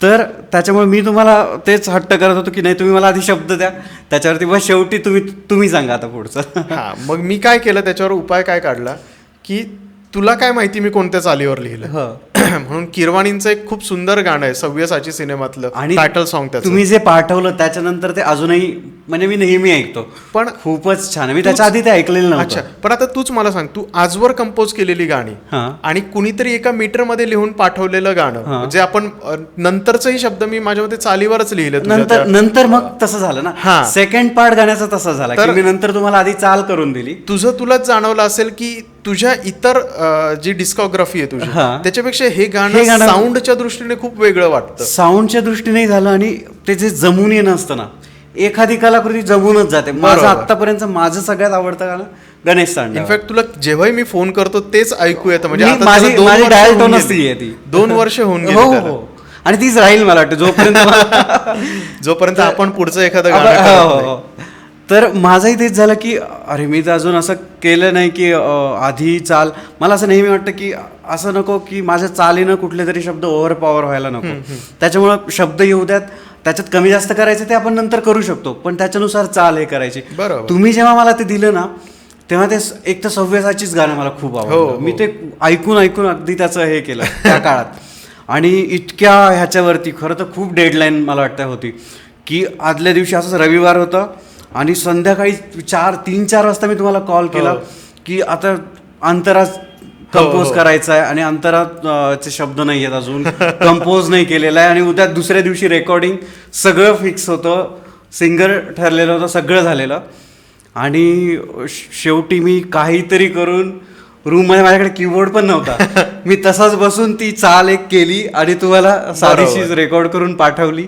त्याच्यावरती तुम्ही शब्द लिहिले आणि ते सगळ्यांना आवडले. मग ते खूपच हे असे ना, ज्या गडबडीत आणि गमतीत होतात ना जी गाणी, तीच चांगली होतात असं मला वाटतं. 100% जिथं ते, आणि एक सगळ्याच कलाकारांची ही एक पद्धत असते, डेडलाईन खूप लांब आहे म्हटल्यावर कोणी काम करत नाही. डेडलाईन उद्यावर आली म्हटल्यावर मग ते जे प्रतिभेचा अचानक कुठून तरी झरा सुरू होतो आपल्या. तर मी तुला आणखी एक गंमत सांगतो याच्यात, फास्ट काम करण्याची एक तुला किस्सा सांगतो मी. मला लॉकडाऊन चालू होतं बहुतेक त्या काळात फोन आला, 2020ची गोष्ट असेल काहीतरी. लॉकडाऊन चालू होतं की नव्हतं मला आता नेमकं आठवत नाही. तर मला फोन आला सार्थक कल्याणी म्हणून, जो रहमानकडे सध्या गातो पण भरपूर. रहमानच्या बऱ्याच गाण्यांमध्ये त्याने प्रोग्रामिंग केलेलं असतं किंवा आणखी काहीतरी केलेलं असतं. ऑलमोस्ट रहमानच्या प्रत्येक अल्बममध्ये त्याचं नाव कुठे ना कुठे असतंच सध्या. आणि सुंदर गातो तो, संगीतकार म्हणून पण खूप चांगला आहे. त्याच्यासोबत मी काही गाणी केली होती त्यावेळी. आणि मला एके दिवशी अचानक त्याचा फोन आला, म्हणे भैया एक गाणं रेकॉर्ड करायचं आहे, तर तुम्ही थोडं लिहाल का? म्हटलं लिहितो. तर म्हणे नाही, एक अर्ध्या तासात रेकॉर्डिंग करायची आहे. आणि गाणं असं आहे की आम्ही एक बंदिश आहे, तोरे बिन मोहे चैन नाही ब्रिज के नंदलाला, तर तिचं आम्ही एक फ्युजन व्हर्जन करतोय. पण सुरुवातीचा एक सारंगीचा पीस आहे आणि आम्हाला वाटलं तो खूप छान आहे, पण तो फार मोठा होतोय, आम्हाला तो डिलीट पण करावा असं वाटत नाही, तर त्यावर काहीतरी ॲडलिप सारखं तुम्ही लिहून द्याल का? आणि मी त्या संगीतकाराला म्हणालो की ये अगर दुनिया में कोई कर सकता है तो मेरे भैया ही कर सकते, एक बार आप उनसे बात कर लो, असं म्हणून त्याने मला फोन केला. बरं, त्यांनी एवढं मला घोड्यावर बसून ठेवलेलं, इतरांसमोर हरभऱ्याच्या झाडावर चढवलेलं. मला भीती ही की नाही जमलं तर काय. म्हटलं ठीक आहे ऐकव. तर मग ते दोघं कॉलवर आले, त्यांनी मला तो सारंगीचा पीस ऐकवला. म्हटलं याच्यावर तुम्हाला काय ग्रूव्हमध्ये पाहिजे? ते म्हणे आम्हाला एक थोडंसं रॅपसारखं ॲडलिप पाहिजे. आणि मी म्हटलं ठीक आहे, मला 2 मिनिट द्या. आम्ही इकडचं तिकडचं बोलत असता मी अचानक त्यांना थांबा थांबा थांबा, आणि मी त्यांना ऐकवलं, हे चालेल का तुम्हाला? म्हटलं. ते म्हणे काय? म्हटलं कभी जो नीर नीर बन पीर पीर बरसे, लौटा गए है कुछ बिछड़े खाब फिर से, ये काया काया सब माया माया तेरी, मन मौन है तो फिर कौन है जो तरसे. तर ते त्यांना इतकं छान वाटलं की बरोबर तेवढ्याच सेक्शनवरही ते बसतंय. ते त्या गाण्याच्या त्यांच्या एकूण ज्या जॉनरामध्ये ते करत होते त्यालाही जुळणार आहे, आणि शब्द पण त्यांना खूप आवडले. तर मी म्हटलं मस्त, मग आता घेऊन टाका, करा. आणि त्याच्यानंतर मला सार्थकने सांगितलं की आपने तो 5 मिनट में लिख दिया, वो रेकॉर्ड करणे में, आणि मग ते अर्ध्या तासात आम्हाला रेकॉर्डिंग वगैरे करायचं, त्याच्यात पुढचे आमचे 2 तास गेले. म्हणजे शब्द फार पटकन झाले होते. आणि मला मजा वाटली त्यावेळी की अरे त्याने खूप विश्वासाने मला फोन केला आणि मी त्याला उत्तर देऊ शकलो किंवा त्याला जे हवं ते मी देऊ शकलो. मजा आली मलाही त्यावेळी ते करायला. आणि इथेच आपल्याला तपासायला मिळतं की एक कलाकार म्हणून आपलं मेटल किती आहे. खरंय खरंय खरं एकदम. आणि ह्याच्यातच खरी मजा येते. म्हणजे ते 5 मिनिटात शेवटच्या किंवा अगदी रेकॉर्डिंग अशी तोंडावरती आणि तेव्हा ते कंपोज करणं. इव्हन मी तुला सांगू का, रहमानचं ज्यावेळी गाणं झालं तर त्या काळात माझ्या घरामध्ये सुद्धा एक मेडिकल इमर्जन्सी चालू होती. आणि मी कोणतंच नवीन व्याख्यानही घेत नव्हतो त्यावेळी, मी कोणतंच नवीन प्रोजेक्टही घेत नव्हतो. पण जेव्हा मला या मंडळींचा फोन आला, मला एक दुविधा होती एक प्रकारे की अरे रहमान सोबत काम करायला मिळण्याची शक्यता आहे, आणि दुसरीकडे हेही माहिती होतं की आत्ता आपली मनस्थिती काही लिहिणारी नाही आहे. तर ते जे गाणं आहे ते एक प्रकारे ऑटोबायोग्राफिकल आहे की मी स्वतःलाच समजावून सांगतो एक प्रकारे की शत्रू कितने भी हो पर तू न डरना, फलकी सोचे बिन तू कर्म करना. आणि जे जे सगळे लिहिले ते आपोआप कुठून तरी देवाने म्हणा किंवा परमेश्वराने म्हणा, आपोआप कुठून तरी ते शब्द माझ्यात ओतले, जे माझ्या लेखणीतून बाहेर आले की काय, असं मला वाटतं. अरे वा, खरंच. आणि रहमानच्या बोलण्यात ही गोष्ट खूप वेळ येते की हे मी केलेलंच नाही, हे कुठून तरी ते येतं. आणि तशी कलाकृती आपल्याकडनं एखादी गेली ना की आपल्यालाही तेच वाटतं, अरे हे खरंच मी केलंय का हे. कारण आता जर तू मला विचारशील, मी ठरवून लिहायला बसलो तर कदाचित तसं नाही होत आणि होतच नाही. दादा मी एक गाणं होतं, एक प्रशांत मडपुवार म्हणून माझे चांगले मित्र आहेत आणि खूप मोठे छान चांगले गीतकार पण आहेत. तर त्यांच्यासोबत एक गाणं मी केलं आणि त्याचा मुखडा इतका छान झाला. नंतर 4 वर्ष काहीच नाही, त्या गाण्याला हात नाही लावला, काही नाही. त्याचं अंतर मला आवडेल असं होतच नव्हतं. आणि बसून ते पेटीवर उगीच करण्यात मलाही ते हे नव्हतं, कारण ते काही कमर्शियल नव्हतं, कोणासाठी करायचं नव्हतं, डेडलाईन नव्हती, डेडलाईन नव्हती आणि त्याचं काही हे नव्हतं. जोपर्यंत त्याचे पुढचे काही आले नाही, अजून ते गाणं रेकॉर्ड नाही झालेलं किंवा काही झालेलं नाही, पण ॲटलिस्ट तोपर्यंत मी ते थांबून ठेवलं. हे खूप गरजेचं आहे. आता ह्याच्यावरनं मला खरं तर एक क्वेश्चनही येतो दुसरा की आपण आपल्यासाठी काम करणं किंवा कलेसाठी काम करणं आणि दुसरी गोष्ट म्हणजे कमर्शियलसाठी काम करणं, ह्याच्यात खूप डिफरन्स आहे. बरोबर. तर तुम्ही कसं बघताय ह्या डिफरन्सकडे? ज्यावेळी मी सिनेमासाठी लिहितो किंवा एखाद्या कमर्शियल प्रोजेक्टसाठी लिहितो, त्यावेळी मला माहिती असतं की ती माझ्यापेक्षा त्या पात्रांची अभिव्यक्ती आहे एक. दुसरं म्हणजे ती अभिव्यक्ती अशी हवी की ती जास्तीत जास्त लोकांना आवडावी, रुचावी, पचावी. ही 2 बंधनं असतात. फक्त मी तिसरं माझ्या दृष्टीने एक फिल्टर लावतो की त्याच्यात कुठेतरी माझा व्हॉइस पण असला पाहिजे, कुठेतरी माझा स्टॅम्प पण असला पाहिजे त्याच्यात. आणि मग तो एखाद्या शब्दाच्या स्वरूपात येईल, एखाद्या थॉटच्या स्वरूपात येईल, एखाद्या एक्सप्रेशनच्या स्वरूपात येईल, काहीतरी कुठेतरी तो असला पाहिजे की ज्याच्याने जे ऐकतात त्यांना कळलं पाहिजे हे विक्रमचं गाणं आहे. सो ती कुठेतरी तो ताळमेळ साधावा लागतो. आणि बरेचदा असं झालंय, मी काही सिनेमे सोडले पण आहेत यासाठी की जिथे लिहिण्याचं स्वातंत्र्य नव्हतं आणि जिथे अति कमर्शियलायझेशन झालं ना की मग ते कॉमर्स राहत नाही, मग तो बाजारच होतो. मग तिथे मला काम करायला मजाही येत नाही आणि त्याच्यातनं काही शाश्वत घडतही नाही. बरोबर. आणि आपणही अशा प्रोजेक्टसाठी म्हणजे काम करता करता राहिलेलो आहोत, म्हणजे गेल्या काही महिन्यात असं झालंच आहे की मग. आणि ते नाही होत तसं, ते गोष्टी नाही. आणि त्याच्याने काय होतं, त्याच्याने फक्त तुमच्या यादीमध्ये आणखी एका अल्बमचा, एखाद्या गाण्याचा समावेश होतो. त्याच्याने तुमचा तसं बघायला गेलं आणखी 50-60 वर्षानंतर कुणी जर का गणेश तांडव ऐकलं त्यांना छान वाटेल की अरे त्या काळात या लोकांनी काहीतरी वेगळं करायचा प्रयत्न केला होता. पण असे जे प्रोजेक्ट्स असतात हे कुणी लक्षातही ठेवत नाही. सिनेमा येऊन गेल्यानंतर 10-15 दिवसांनी विसरून गेलेले असतात लोक. बरोबर. दादा, तुम्हाला सांगायचं एक गोष्ट, म्हणजे प्रेक्षकांनाही सांगायचं, तुम्हालाही सांगायचं की जेव्हा ते गणेश तांडव करायला घ्यायचं ना, तेव्हा पहिलीचं सगळ्यात मोठी गोष्ट हीच होती की अप्रुव्हल मिळेल की नाही. कारण आपण ज्या ब्रँडसाठी करतोय त्यांचं त्या मानानं तसं हे नव्हतं, म्हणजे शक्य तेवढं खूप सॉफ्ट आणि करणारी लोक होते. आणि गंमत म्हणजे तू मला म्हणालाही होतास त्यावेळी की दादा तुम्ही लिहिलंय पण हे काय अप्रूव्ह होणार नाही. अप्रूव्ह होईल मला ती शक्यताच वाटत नव्हती. मी तुला म्हणालो होतो, अरे तू त्यांना ऐकून तर बघ, ते जर नाही म्हणाले तर आपण बघू पुढे काय.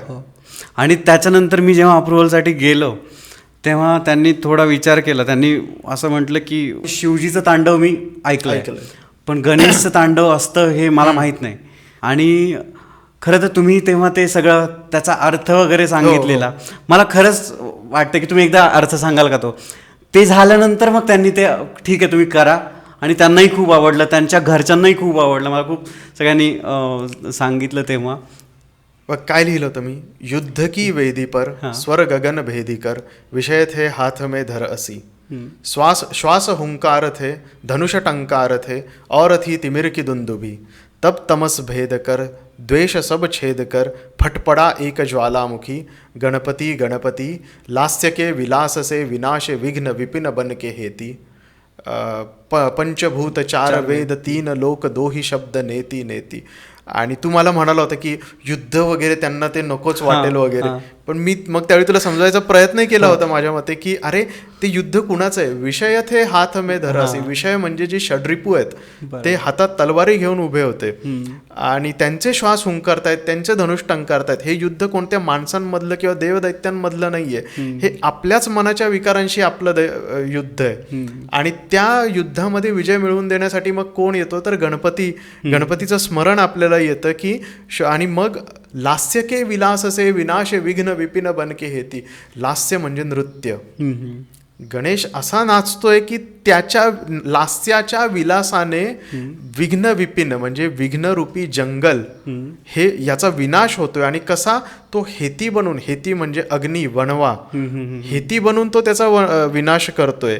आणि एवढंच नाही तर पंचभूत 4 वेद 3 लोक 2 ही शब्द म्हणजे 5 महाभूत असतील, 4 वेद असतील, 3 लोक म्हणजे स्वर्ग पृथ्वी आणि पाताळ असतील, त्याच्यानंतर 3 लोक 2 ही शब्द, ते फक्त 2च शब्द म्हणू शकतात या गणपती पुढे. नेती नेती म्हणजे आम्ही या गणेशाच्या लीलेचा पार लावण्यास असमर्थ आहोत. सो ते समहाऊ मला कुठून सुचलं मी अजूनही नाही सांगू शकत, पण ते जमून गेलं. जेव्हा तुम्ही मला पाठवले लिरिक्स, म्हटलं अरे हे हिंदी आहे का, मला म्हटलं अरे हिंदी आहे की संस्कृत आहे, मला काहीच अर्थ नाही लागला. जेव्हा तुम्ही मला सांगितलं की हे असं आहे तेव्हा मला तो भाव कळाला की आपण कुठल्या भावानं त्याला कंपोज करायला पाहिजे. हां. कारण त्याची चाल ऑलरेडी ती सव्यसाचीची होतीच. हो. पण त्याच्यानंतर मग मी जेव्हा विचार करायला घेतला तेव्हा त्याच्यानुसार त्या शब्दांनुसार ती चाल बांधत गेलो. वा. तर तेही खूपच छान. आणि मी तुला आणखी एक गंमत सांगतो. जसं याच्यात युद्ध शब्दाने आपण सुरुवात केली ना, तसंच रहमानच्या गाण्यामध्ये मी शत्रू शब्दाने सुरुवात केली. शत्रू कितने भी हो परत वगैरे वगैरे. तर मला त्यांच्याकडनं एक फीडबॅक आला होता की सर को ये ऐसा शत्रू जैसा नेगेटिव्ह वर्ड नाही पसंद आएगा. तर वेगळं काहीतरी. मग मी त्यांना म्हटलं मी तुम्हाला ऑप्शन देतो, बिपदाय किंवा आणखी काहीतरी. मी त्यांना 2-3 ऑप्शन दिले होते. तर म्हटलं मी ऑप्शन देतो पाहिजे तर, पण तुम्ही एकदा ऐकून पहा.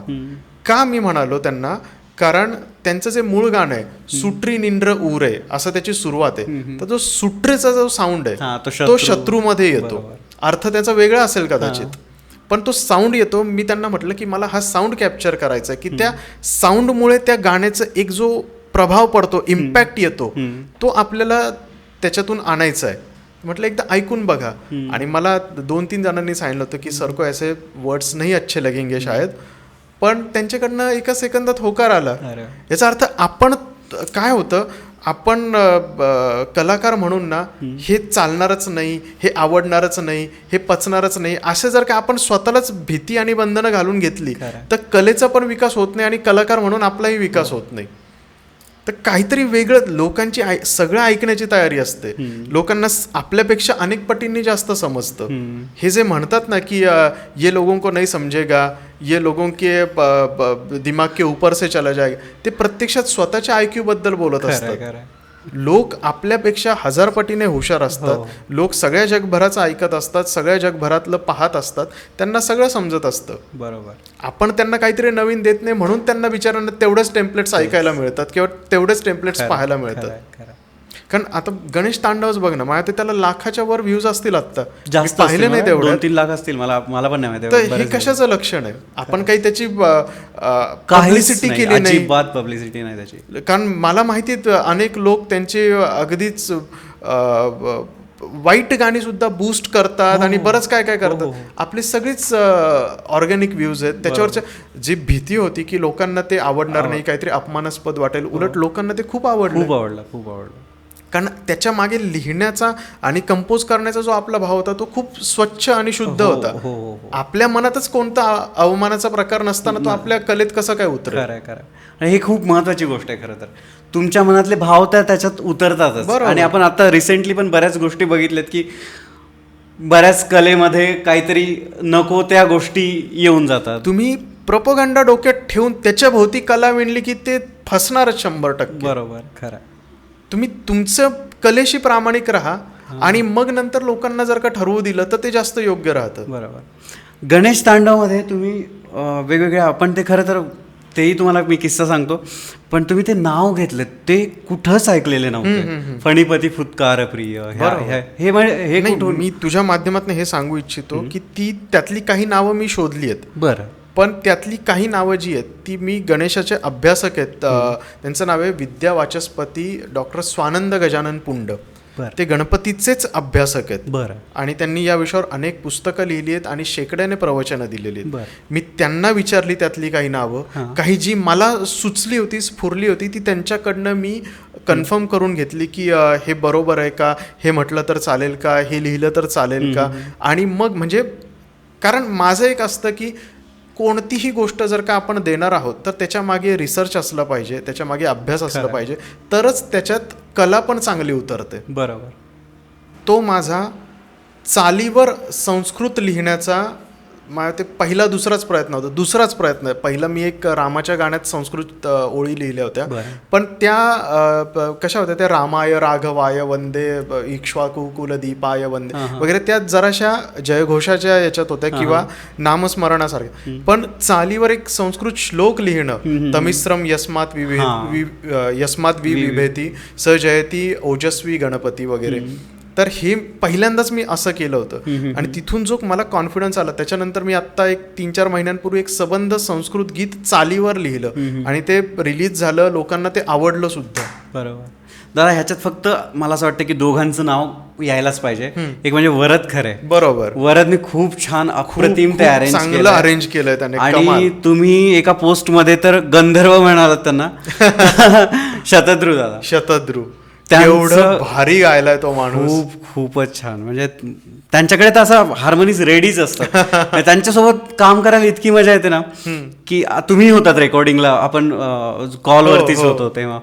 तर त्यांच्याकडे कसं एकदा एक रेकॉर्ड केली ओळ की लगेच त्याची हार्मोनी, अशा 4-5 6-7 ट्रॅक ते आले की आमचं पहिलं काम असतं की 7-8 ट्रॅक करून घ्या आधी पहिल्यांदा, रिकामे म्हणजे बनवून ठेवा, म्हणजे ते आले की भरत चालतात. खूप खूप छान आहे, तेही खूप मस्त हे करतात.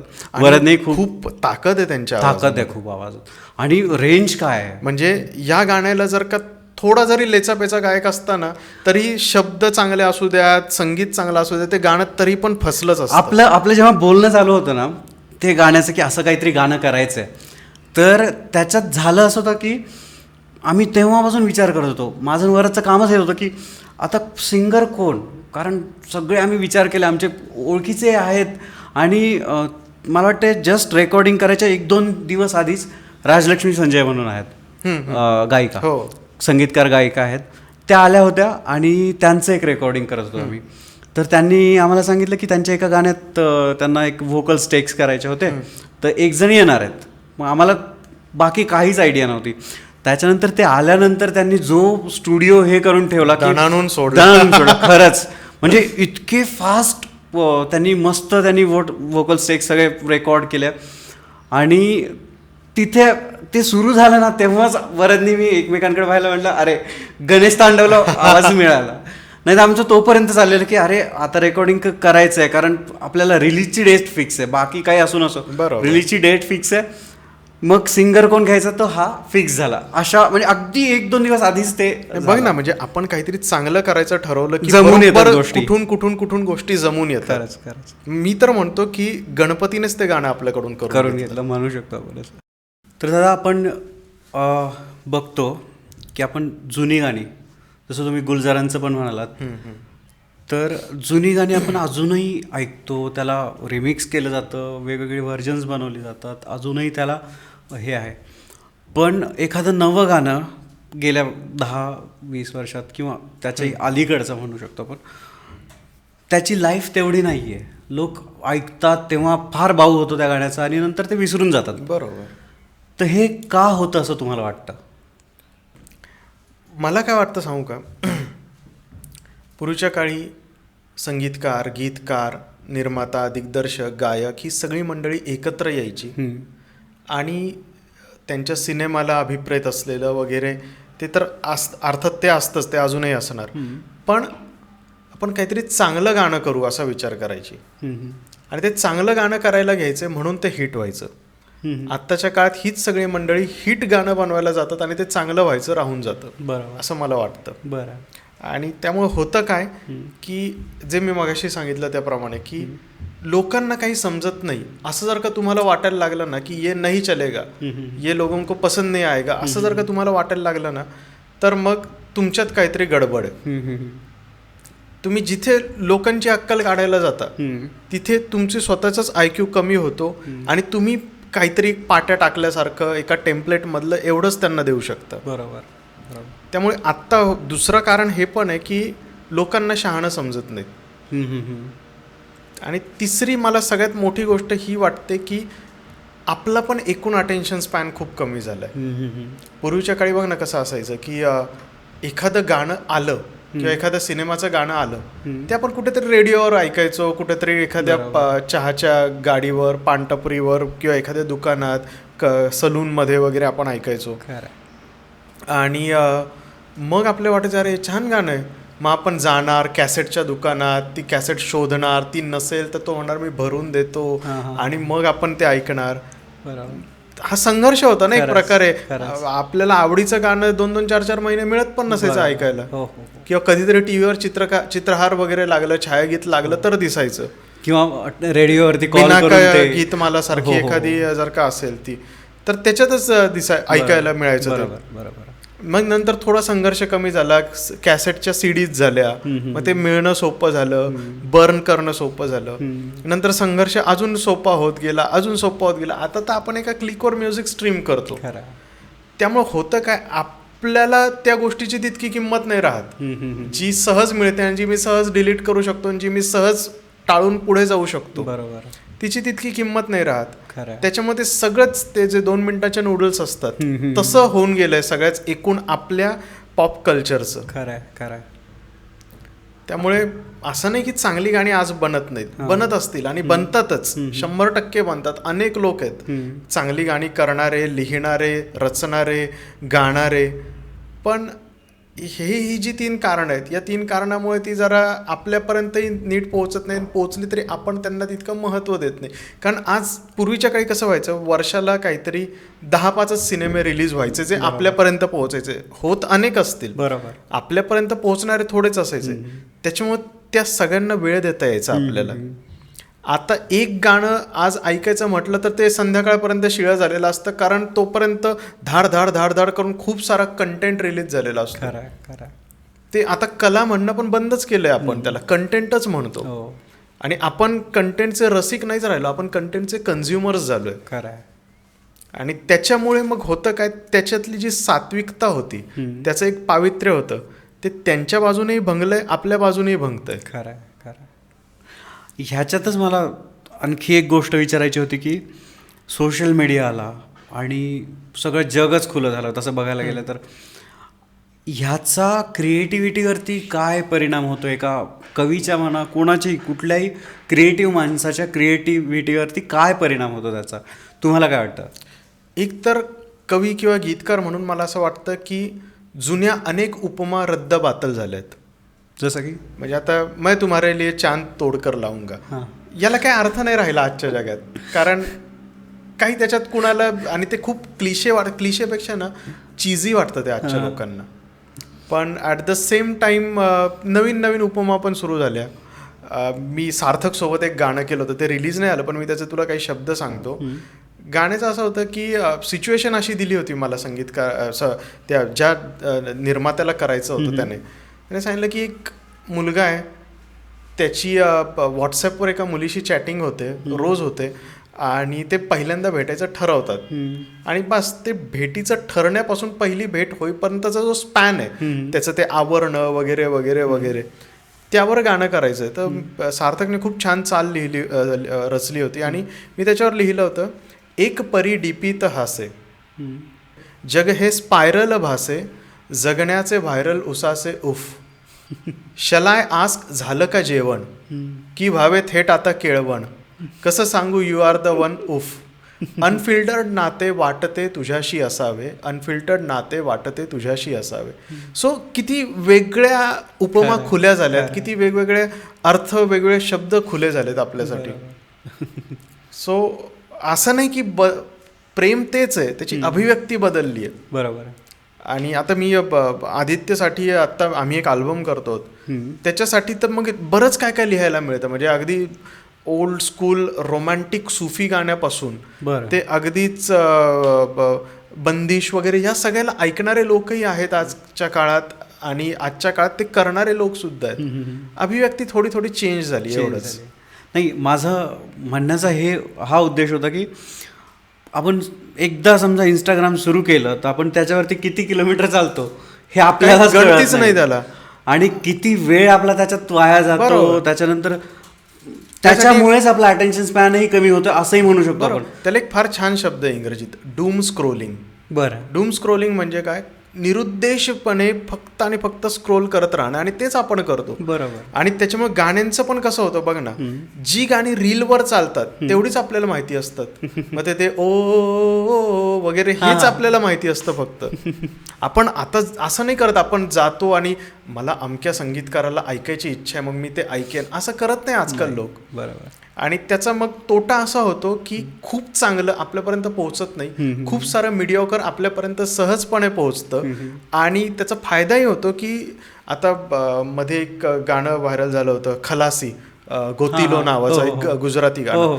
त्याचा अर्थ आपल्यापैकी बऱ्याच जणांना समजत नसेल, पण ते छान गाणं, छान संगीत आपल्यापर्यंत पोहोचू शकलं. ते व्हायरलमुळे त्याचे म्हणजे चांगले पण परिणाम होतात ना. बरोबर. किंवा पसुरी सारखं पसुरीसारखं गाणं जे कधीच कदाचित कुणी जाऊन ऐकलं नसतं, ते लोकांपर्यंत पोहोचतं. म्हणजे जसे वाईट परिणाम आहेत तसे चांगले पण आहेत. आपण कशा प्रकारे एक्सप्लॉइट करायचं खरं ते आपण पाहायला पाहिजे. बरोबर. कुठल्या दिशेला जायचं हे तर आपल्याच हातात आहे. बरोबर. शेवटी कसे कान आपले, अभिरुची आपली, आपण आपल्याला स्वतःला थोडे फिल्टर जर का लावून घेतले खरं तर बरं होईल ना. बरोबर. म्हणजे आपण स्नॅपचॅटवर 50 फिल्टर लावतो, आपण इन्स्टावर अनेक फिल्टर्स लावतो. थोडे कानांना लावले तर आपल्यापर्यंत खूप छान गोष्टी पोहोचतील. बरोबर. सोशल मीडिया तरी आता जुन्या जगाची गोष्ट वाटेल अशी गोष्ट नवीन आता येऊ घातली आहे, AI. बरोबर. आता इतकी वर्ष काहीही टेक्नॉलॉजीमध्ये बदल घडला की तो एक बेसिक जॉबवाल्यांचे एक थोडासा धोका त्यांना निर्माण व्हायचा की कुठला तरी समजा जॉब जायचे. आता हा क्रिएटिव्हिटीवरतीच घाव डायरेक्ट पडलेला आहे. तुम्ही त्याच्याकडे कसं बघता? मला सुरुवातीला काळजी वाटली होती. मी यात काही लपवून ठेवत नाही. मलाही काळजी वाटली होती की अरे हे सगळ्यांच्या मुळावरच येणार दिसतंय असं. पण मी त्याच्याकडे जसजसं त्याच्यात विचार करायला लागलो, त्याच्यात आणखी डोकवायला लागलो, तसं मीच मला स्वतःला सांगितलं की अरे ज्यावेळी आगीचा शोध लागला मानवाला पूर्वी कधीतरी, त्याच्या आधी जी त्याला टेक्नॉलॉजी वाटत असेल त्याच्यात आमूलाग्र बदल झाला आगीचा शोध लागल्यामुळे किंवा चाकाचा शोध लागल्यामुळे. आणि त्यावेळी पण कदाचित त्या काळच्या आधी मानवांना वाटत असेल की आता बहुतेक चाकाचा शोध लागला तर आपले ते ओढण्याचे जे जॉब्स आहेत ते गेले. पण असं नाही, चाकं बनवणाऱ्यांसाठी नवीन जॉब्स निर्माण झाले. बरोबर. किंवा आपण ज्याला औद्योगिक क्रांती म्हणतो, त्याने माणसांचे जॉब जातील असं आपल्याला वाटलं होतं आणि ते काही प्रमाणात खरंही आहे. पण त्याच वेळी अनेक नवीन जॉब्स निर्माण पण झाले की ते कारखाने चालवण्यासाठी म्हणा किंवा एखाद्या गोष्टीमध्ये यांत्रिकीकरण करण्यासाठी ते कोण करतं? माणसंच करतात ना. प्रोग्रामिंगचे जॉब निर्माण झाले त्याच्यातून इंजिनिअरिंगचे जॉब्स निर्माण झाले.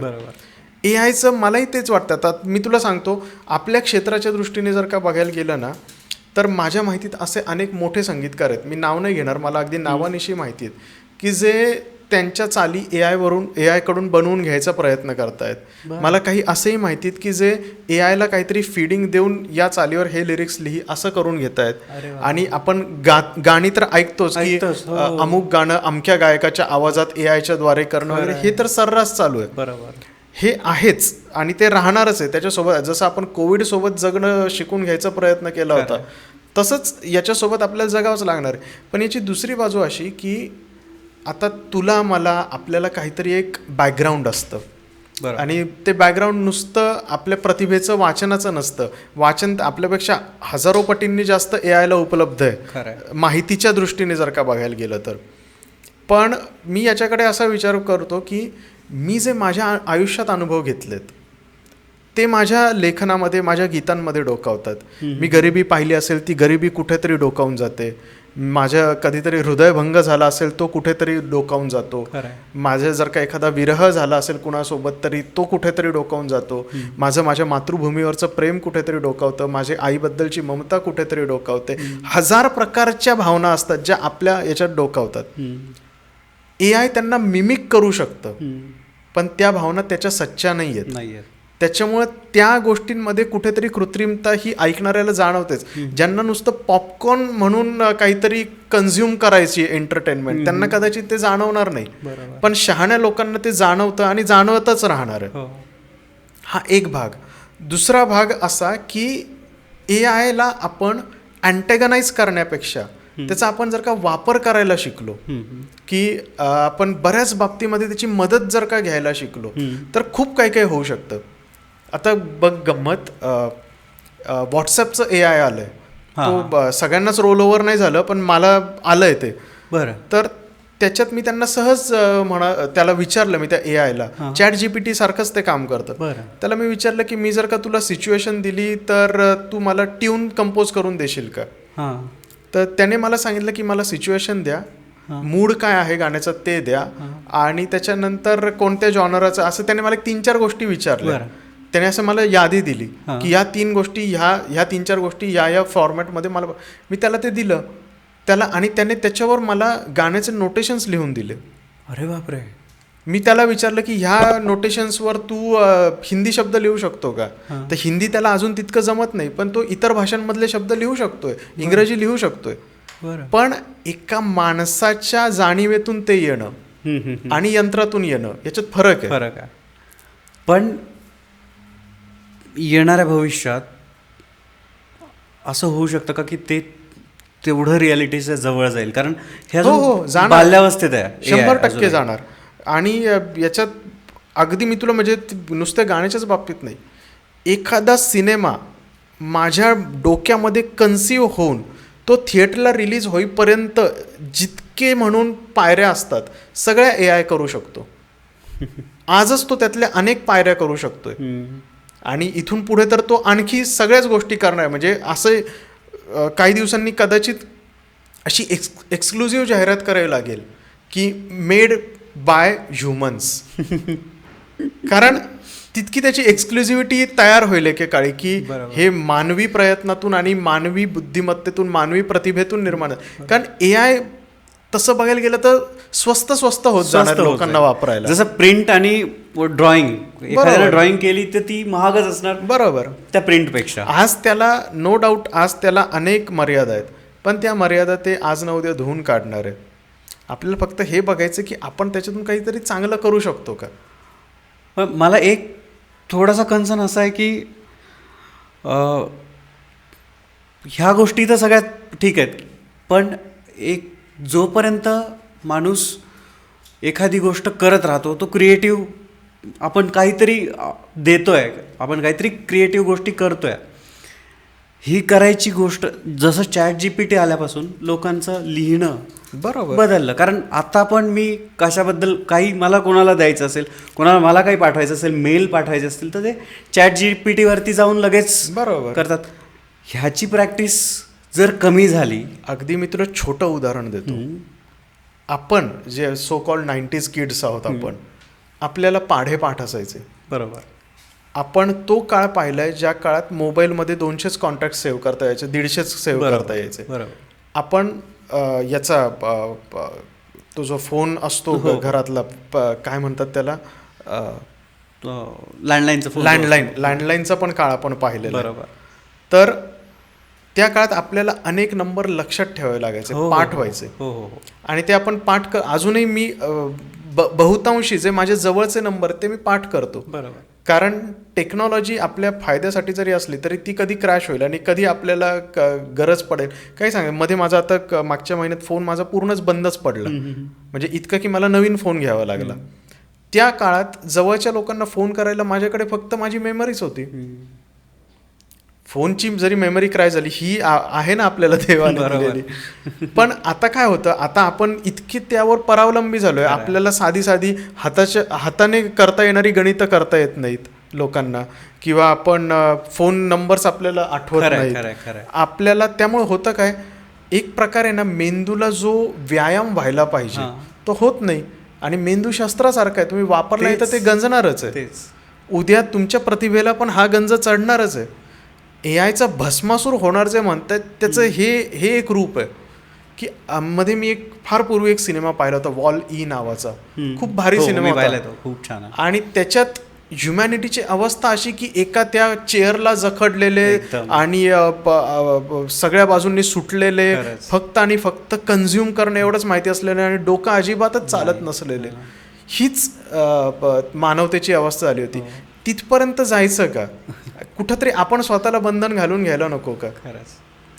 पण अशा गोष्टी व्हायला लागलेत की हे सगळे हॉलिवूडचे सायन्स फिक्शन वगैरे खरे होतात की काय असं वाटलं. मी खूप लिहित असतो त्या एका मालिकेबद्दल, पर्सन ऑफ इंटरेस्ट नावाची माझी अत्यंत आवडती मालिका आहे की ज्याच्यात ते AI सेंटियंट होतो. आणि 2 प्रकारचे AI असतात, एक मशीन नावाची चांगल्याच्या बाजूने जिला मॉरल शिकवलेले असतात अशी, आणि एक दुसरी समारिटन नावाची AI असतं. आणि त्यांच्यातल्या संघर्षाची ती गोष्ट आहे. पण ती शेवटी काल्पनिक कथा आहे की तिकडे आपल्या बाजूने लढणारं कुणीतरी होतं. आपण वैयक्तिक आयुष्यामध्ये वास्तवामध्ये आपण फार मॉरल्स पाळत नाही जिथे आपला फायदा होत असतो साधारणतः. तर अशा वेळी जर का एखादा भस्मासूर उभा राहिला, आपण कोण त्याच्याशी लढणार आणि काय आपण आपल्याला नैतिक अधिकार तरी का त्याच्याशी लढायचं? बरोबर. तर या शक्यतांबद्दल आपण बोललोच, बरोबर. पण गेली काही दिवस तुमच्या फेसबुकवरती मी बघतोय तुम्ही खूप छान छान अगदी हनुमानाचे म्हणा किंवा खूप खूप छान देवतांचे जे तुम्ही चित्रकार झाला AI होता द्वारे, हां. आणि जे तुम्ही टाकताय ते खूप छान आहेत. ते तुम्ही म्हणजे कसं सुरुवात केली आणि काय? नाही, जसं मी म्हणालो की AI बद्दल मला पण खूप शंका होते आणि अजूनही आहेत. मी काय त्यातला तज्ज्ञ नाही. आत्ता मी जे AI बद्दल जितकं काही बोललो ते माझे स्वतःचे विचार आहेत. कदाचित त्यातले तज्ज्ञांचे अजून काहीतरी वेगळे पण असू शकतील. पण मला एक दिसतंय की AI is future and future is here. की त्याच्याशिवाय आपल्या कुणालाच पर्याय नाही आता कोणत्याही प्रकारचा. त्यामुळे आपण थोडं थोडं आपल्याला जमेल तितकं, झेपेल तितकं आपण त्याच्यात थोडंसं काठावरून का होईना थोडंफार त्या पाण्यामध्ये उतरायचा प्रयत्न केला पाहिजे. आणि मग त्याच्यातनं बरं दुसरं असं की मी स्वतः स्क्रीन रायटिंग करतो. मी लिहिलेला सिनेमा पण रिलीज झाला आहे. त्यामुळे मी विचार केला की जर का आपण तितके सिनेमॅटिक, तितके मुद्देसूद, कारण स्क्रीन रायटिंगचा नियमच हा असतो, तुम्ही फापट पसारा लिहायचा नाही, कमीत कमी शब्दात तुमचा सीन मांडायचा. तर तसं जर का आपण AI सोबत करू शकलो, आणि मला माहिती होतं की अशा इमेज जनरेट करणारे AI असतात, त्यामुळे मग मी त्याच्यात कमीत कमी शब्दात सहज एक चाळा म्हणून म्हणा किंवा प्रॅक्टिस म्हणून मी ते सुरू केलं आणि मला त्याच्यात मजा आली. मी असं नाही म्हणत की मी जे काही करतो ते काही इंडस्ट्री स्टँडर्डचं आहे किंवा त्याच्यातून मी काहीतरी कला निर्माण केली वगैरे असलं काही मला वाटत नाही. आणि म्हणून मी ते सहजपणे फेसबुकवर पण पोस्ट करू शकतो. मला त्याच्यात काही वाटत नाही. आणि मीच काय, तसेच प्रॉम्प्ट इतर कोणी दिले तर लोक माझ्यापेक्षाही चांगलं करतील कदाचित. त्यामुळे मला त्याच्यात काही वाटत नाही. पण मला ते हळूहळू त्याच्यात शिकायला, त्याच्यात बदल करायला. दुसरं असं की AIला बऱ्याचशा भारतीय गोष्टी समजत नाहीत, कारण कदाचित त्याचे डेव्हलपर्स भारतीय नसतील किंवा काय कारण असेल मला ते माहिती नाही. पण त्याला बऱ्याचशा भारतीय गोष्टी समजत नाहीत. भारतीय शरीर रचना समजत नाही, आपली वेशभूषा समजत नाही, आपले रंग समजत नाहीत, आपली केशभूषा समजत नाही त्याला. तर आता मी जेव्हा चित्र पोस्ट करतो, माझ्याशी अनेक लोक या विषयावरनं भांडताना पण मी पाहिलेत की अमक्याला ते तमुक का नाही दाखवलं, तमक्याला ते अमुक का नाही दाखवलं वगैरे असं. सो मला काय वाटतं माहिती का की AI हे आत्ता खूपच बाल्यावस्थेत आहे. खरं. तर ते हळूहळू शिकणारे, हळूहळू मोठं होत जाणारे. शिकणारे म्हणजे काय, कोण शिकवणार आहे त्याला? आपल्याच प्रॉम्प्टवरून ते स्वतःला समजूतदार करत पुढे जाणार आहे ना. तर यार त्याला आमच्या गोष्टी दाखवताच येत नाही असं म्हणून आपण ते सोडून दिलं तर त्याला कधीच आपल्या गोष्टी दाखवता येणार नाही. बरोबर. मी जे चित्र बनवतो त्याच्या मागे माझा हेतू हा पण आहे की कदाचित असं असेल की माझ्या प्रॉम्प्ट्समुळे, मी काय फार मोठा कोणी श्रेय घेतोय अशातला भाग नाही, पण जसजसं आपण त्याला शिकवत जाऊ तसतसंच ते शिकणार आहे. बरोबर. कदाचित असं होईल की माझ्यामुळे नाही शिकणार, पण ज्यावेळी अनेक लोक विचार करतील, अनेक लोक या विषयावर काहीतरी बनवायचा प्रयत्न करतील, त्यावेळी कदाचित समोरचे जी व्यक्ती असतील की जे त्याच्यात त्या फीड करतायत गोष्टी किंवा ते स्वतः AI जे शिकत असेल ते कदाचित त्याच्यातून शिकेल, त्याला कदाचित त्याच्यातून काहीतरी वेगळं बनवता येईल, वेगळं चांगलं बनवता येईल. बरोबर. दादा, आता आपण इतका वेळ झाला बोलतोय आणि तुमच्याशी बोलतोय आणि सावरकरांचा किंवा बाजीरावाचा उल्लेख नाही होणार, हे अगदी चुकीचं होईल. आज बाजीरावांची पुण्यतिथी पण आहे. तर त्यांच्याबद्दल तुमच्या मनात उत्सुकता कशी निर्माण झाली किंवा त्यांच्याबद्दल तुम्ही कसं सुरुवात केली? तुम्ही आता इतकी भाषणं वगैरे पण देता, त्याच्याबद्दलही आम्हाला सांगा. मी ज्यावेळी शाळेत होतो ना, आमच्या नगरच्या, भाऊसाहेब फिरोदी आमच्या शाळेचं नाव, खूप कमाल शाळा आहे. तर आमच्याकडे शाळेची एक लायब्ररी होती आणि त्या काळात त्यांच्याकडे हजारो पुस्तकं होती त्या लायब्ररीत. तर आम्हाला लायब्ररीचं प्रत्येकाला मेंबरशिप कार्ड मिळायचं. काहीतरी 5 रुपये वार्षिक वगैरे फी असायची, मला आता आठवत नाही नेमका आकडा. तर ती पुस्तकं मिळायची आणि मग ते तुमच्या वयानुसार की तुम्ही 5वी ते 7वी आहात तर तुम्हाला या प्रकारची पुस्तकं मिळतील, 8वी ते 10वीच्या मुलांना त्या प्रकारची, असं ते असायचं. पण नंतर मला कळालं की त्याच आमच्या वाचनालयाचा आणखी एक उपक्रम असतो, त्याला नाव होतं अवांतर वाचन. तर ते अवांतर वाचनमध्ये तुम्हाला तुमचा वयोगट न बघता वेगवेगळी खूप छान साहित्यिक पुस्तकं पण मिळायची. म्हणजे मी त्याच आमच्या वाचनालयामध्ये मी पु ल देशपांडे सगळे वाचून काढलेत, चिंवी जोशी सगळे वाचून काढलेत किंवा इतर जे मराठीतले मोठे लेखक असतील. तर मी ज्यावेळी पहिल्यांदा मला त्या उपक्रमाबद्दल कळालं त्यावेळी मी त्यांच्याकडे गेलो. मला ते अवांतर वाचन योजनेत सहभागी व्हायचं आहे म्हणून. आमचे लायब्ररियन ते जे ग्रंथपाल सर होते त्यांचं नाव दसरे सर. तर त्या दसरे सरांनी मला विचारलं कोणतं पुस्तक पाहिजे तुला. मी म्हणालो काय द्या काहीतरी चंपक ठकठक वगैरे. त्यांनी मला विचारलं की कितवीत आहेस तू. मी म्हटलं 6वीत. त्यांनी असं वरपासून खालपर्यंत मला पाहिलं. कितवीत आहे. 6वीत. मग तुझं हे पुस्तकं वाचण्याचं वय आहे का. मग काय वाचू. आणि धर हे वाच असं म्हणून त्यांनी मला एक पुस्तक काढून दिलं. ते पुस्तक होतं माझी जन्मठेप. बरं. मी काय 6वीत वगैरे होतो त्यावेळी. मला तोपर्यंत सावरकर फक्त एखाद्या शाळेत एखादी कविता किंवा एखादा धडा तेवढ्यापुरतेच माहिती होते. त्यांनी ते पुस्तक दिलं आणि सर काहीतरी सुचवतात म्हटल्यावर आपण वाचलं पाहिजे असं म्हणून मी ते वाचायला घेतलं. मी अक्षरशः झपाटल्यासारखं ते वाचून काढलं. मला खूप वेगळं काहीतरी वाचल्यासारखं वाटलं की अरे एखाद्या माणसाने एवढे अनन्वित अत्याचार आपल्या देशासाठी सहन केले. मग माझी उत्सुकता निर्माण झाली. मग त्याच दसरे सरांनीच मला सावरकरांवर लिहिलेली काही पुस्तकं दिली वाचायला. आणि आमच्या नगरला आणखी एक खाजगी वाचनालय होतं. मग मी त्या वाचनालयाचं जेव्हा सदस्य झालो एक साधारण 9वी-10वीमध्ये त्यावेळी मग मी तिकडून इतर तिकडे त्या सावरकरांचे समग्र सावरकरचे 10च्या 10 खंड होते जुनी प्रत. तर ते 10 खंड मी अनेकदा वाचून काढले. अनेकदा म्हणजे अक्षरशः एक खंड घेऊन जायचो 4 दिवसात वाचून दुसरा तिसरा करत परत पहिल्या वाचून सुरुवात करायचो. असं मी खूप वेळा केलेलं आहे त्यांचं. आणि इनफॅक्ट जेव्हा ते वाचनालय ते खाजगी वाचनालय त्यांनी बंद केलं त्यावेळी त्यांनी एक जाहिरात दिली होती की आमच्याकडची जुनी पुस्तकं आहेत ती आम्ही खूप कमी किमतीमध्ये लोकांना देऊन टाकतो आहोत कारण आता आम्हाला वाचनालय बंद करायचं. त्यावेळी मी त्यांच्याकडे गेलो आणि ते 10 खंड विकत घेतले सावरकरांचे. ते आजही आहेत माझ्याकडे. तर मग मी सावरकर वाचत गेलो. वाचता वाचता सावरकरांबद्दल वाचत गेलो. मग मित्रांमध्ये बोलायचो. मग कुणी बोलत असताना म्हणा अरे तू आमच्या समोर इतका बोलतो तर तू भाषणच का नाही करत. बरं भाषण कधी केलेलंच नव्हतं मी. कधी मी कोणत्या वक्तृत्व स्पर्धेत एकदाच भाग घेतला होता. आणि त्याची जी हे होती चाळणी जी असायची त्याची की शाळेकडून जर का 2च विद्यार्थ्यांचा संघ पाठवायचा आहे शाळेकडून नाही कॉलेजमध्ये होतो मी तेव्हा 11वीत 2च विद्यार्थ्यांचा संघ पाठवायचा आहे तर 10 मुलांची नावं आहेत. मग त्यातनं 2च निवडायचे. ती जी चाळणीची जी फेरी असते पात्रतेची त्याच्यातच मला आमच्या त्या ज्या होत्या शिक्षिका ज्या ते ऑडिशन्स घेत होत्या आमच्या त्यांनी सांगितलं की विक्रम आयुष्यात कधीच स्टेजवर उभं राहू नको तुझ्यात ते नाहीच. म्हणजे अशी एकीकडे परिस्थिती. तर जसजसं विचारत गेले लोक म्हणायला लागले तू बोलून तर पहा. मग एक खूप विद्वान गृहस्थ होऊन गेले.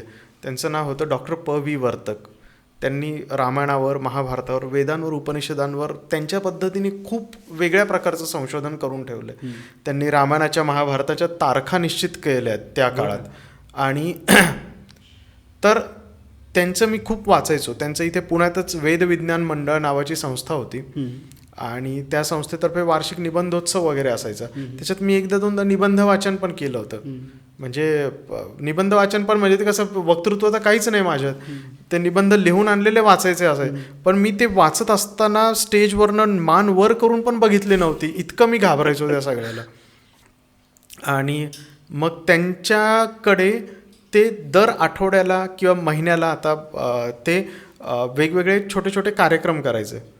तर मी एकदा विचारलं की मला सावरकरांवर बोलायचं आहे तर होईल का. तर ते हो म्हणाले. तिथे जे त्याचे हे होते सगळे कार्यकारी मंडळ जे होतं ते हो म्हणाले. मग मी तिकडे पहिल्यांदा मला तारीख पण आठवते 24 डिसेंबर 2011 त्या दिवशी मी तिकडे सावरकरांवर बोललो. आणि बोललो म्हणजे इतकं ते म्हणजे वक्तृत्वाच्या दृष्टीने ते इतकं वाईट होतं. मला असं वाटलं होतं की आपण खूप मुद्दे काढलेत बरं का. 2 तास पण पुरणार नाहीत आपल्याला बोलायला. जसं मी तिकडे बोलायला उभं राहिलो मला लक्षात आलं मला जे बोलायचं मुद्दे होते ते पहिले अर्ध्या तासात संपले होते. मग काय करायचं असं करत मग मला लक्षात आलं की कशी ते गणित बसवायचं वगैरे. स्वतःलाच मग मी थोडं शिकवत गेलो हे कर. मग वेगवेगळ्या ठिकाणाहून आमंत्रणं यायला लागली. मग सावरकरांवर तर मी बोलायचोच. त्याखेरीज मग जेव्हा भन्साळीचा सिनेमा येऊन गेला बाजीरावांवर, त्याच काळात मी बाजीरावांचाही अभ्यास सुरू केला. कारण मला वाटायचं की आपण लहानपणापासून बाजीराव जे ऐकलेत ते फक्त त्या मस्तानी पुरतेच ऐकलेत.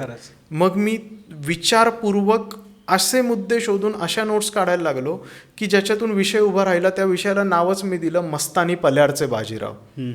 की ठीक आहे, मस्तानीचा भाग सगळ्यांनाच माहिती आणि तो खूपच सगळा लागेल, त्याच्या पलीकडे बाजीराव काय आहेत ते शोधण्याचा. मग त्याच काळात मी डॉक्टर वर्तकांचं तर वाचायचोच खूप. नगरच्या एका धार्मिक वाचनालयाचा मी सभासद होतो. तिथं मी रामायण वाचलं, महाभारत वाचलं, मी तिथे वेद वाचले, उपनिषद वाचले. त्यातलं समजलं कितपत हा भाग वेगळा, पण मी खूप वाचन केलं. रामायणाचा अभ्यास करता करता लक्षात आलं की अरे, वाल्मिकींनी जे सांगितलंय आणि जे आपण टी व्हीवर पाहतो किंवा आपण जे कथांमधून ऐकतो किंवा नाटक सिनेमातून पाहतो त्याच्यात प्रचंड तफावत आहे. बरोबर. मग वाल्मिकींना काय सांगायचं होतं ते तर आपल्याला अपरिचितच राहिलंय. मग अपरिचित रामायण नावाने मी बोलायला लागलो. मी आता 3-4 महिन्यापूर्वी श्रीलंकेत त्या विषयावर व्याख्यानं देऊन आलो. तर असं एक एक एक एक विषय मग सुरू होत गेले, लोकांना ते आवडत गेले, मी बोलत गेलो. तुम्हाला कुठला श्रोता आवडतो किंवा तुम्ही हेही सांगू शकता की तुम्हाला सगळ्यात चांगली दाद कुठून मिळाली? नाही, मी तुला एक जनरल उत्तर देतो याचं की कोणता श्रोता आवडतो असं तू विचारलं ना. माझं एक आता मी जवळपास 2011 पासून म्हणजे 13 वर्ष झाले मी व्याख्यानं देतोय. मी महाराष्ट्रात अनेक ठिकाणी दिली, महाराष्ट्राबाहेर अनेक ठिकाणी दिली, श्रीलंकेसारख्या परदेशातही दिली. मला असं जाणवलंय की जे सो कॉल्ड मोठी शहरं असतात ना, तिथल्या श्रोत्यांचं एक प्रीकन्सिव्ड नोशन असतं, ज्याला आपण मराठीत पूर्वग्रह असं म्हणतो. तो पूर्वग्रह त्यांचा असतो की समोरच्याला काय कळतंय, मी वाचलंय, मी ऐकलंय, मी पाहिलंय, मला जास्त कळतं. हा एक प्रकारचा सगळ्यांमध्येच असतो असं नाही, पण मी तुला एक सरसकटीकरण करून उत्तर देतोय की तसं असतं. पण तेच छोट्या गावांमध्ये जिथे त्यांना फारशी ऐकण्याची साधनं नसतात, फारशी वाचनाची साधनं नसतात, त्यांच्यामध्ये ऐकण्याची, समजून घेण्याची खूप जास्त उत्सुकता असते. ती प्रचंड रिसिव्हिंग असतात ती मंडळी आणि त्यांना काहीतरी नवीन हवं असतं. आपला प्रॉब्लेम हा आहे की आपण मोठ्या काही 3-4 शहरांकडे खूप लक्ष दिलं आणि छोट्या शहरांची सांस्कृतिक भूक जी आहे ती तशीच राहिली. ती भागवण्यासाठी फारसे प्रयत्नच झाले नाहीत. बरोबर. त्याच्यामुळे त्या श्रोत्यांमध्ये प्रचंड ऐकण्याची इच्छा दिसते मला. त्यांच्याशी बोलायला पण मला खूप आवडतं.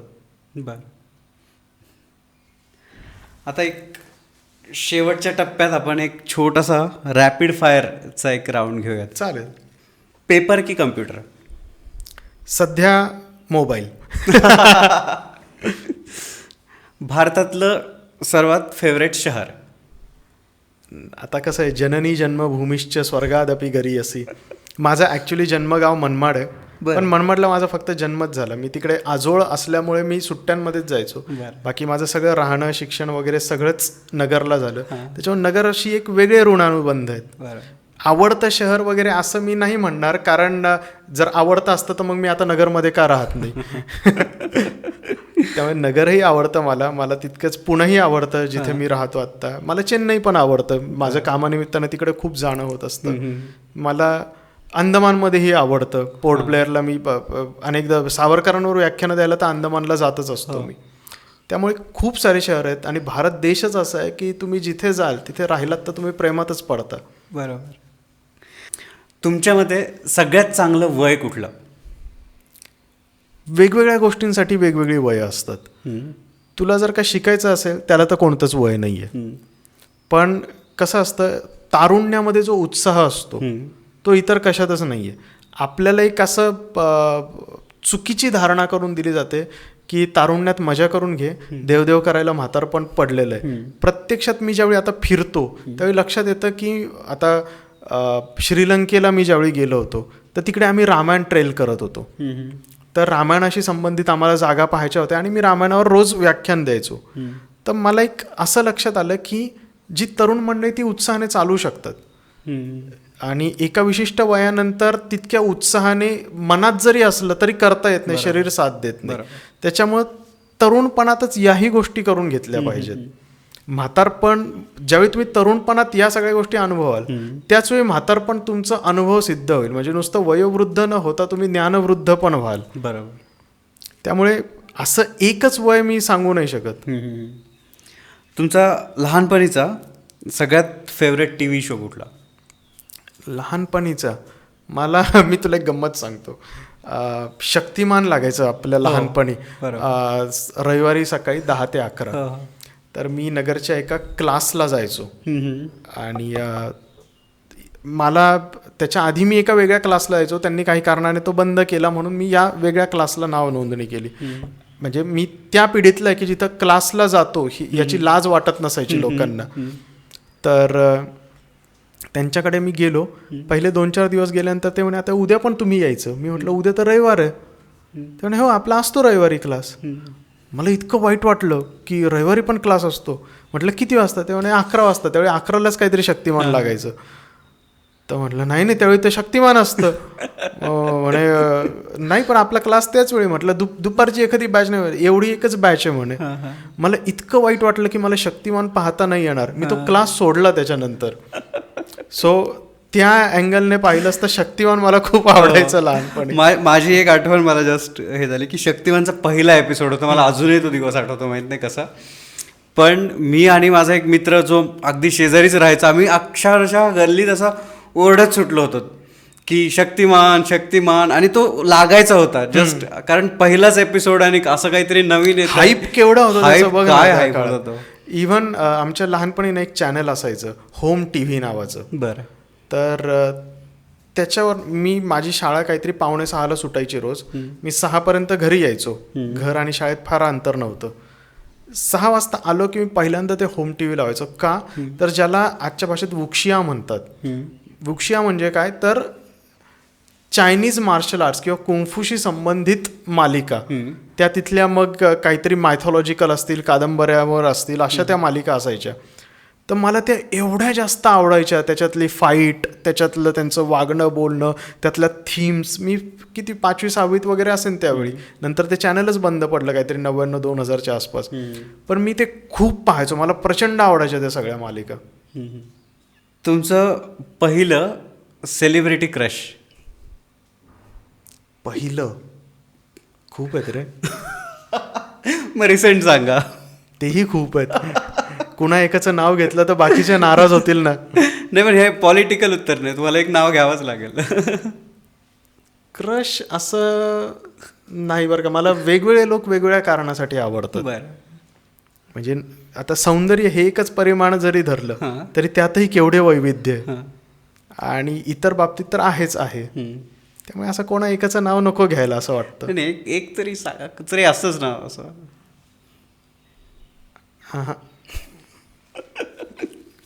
ठीक आहे. जर तुम्हाला कोणत्याही एका कलाकारासोबत कोलॅबरेट करता येणार असेल, जिवंत असलेल्या किंवा नसलेल्या, तर तुम्ही कोणासोबत कराल?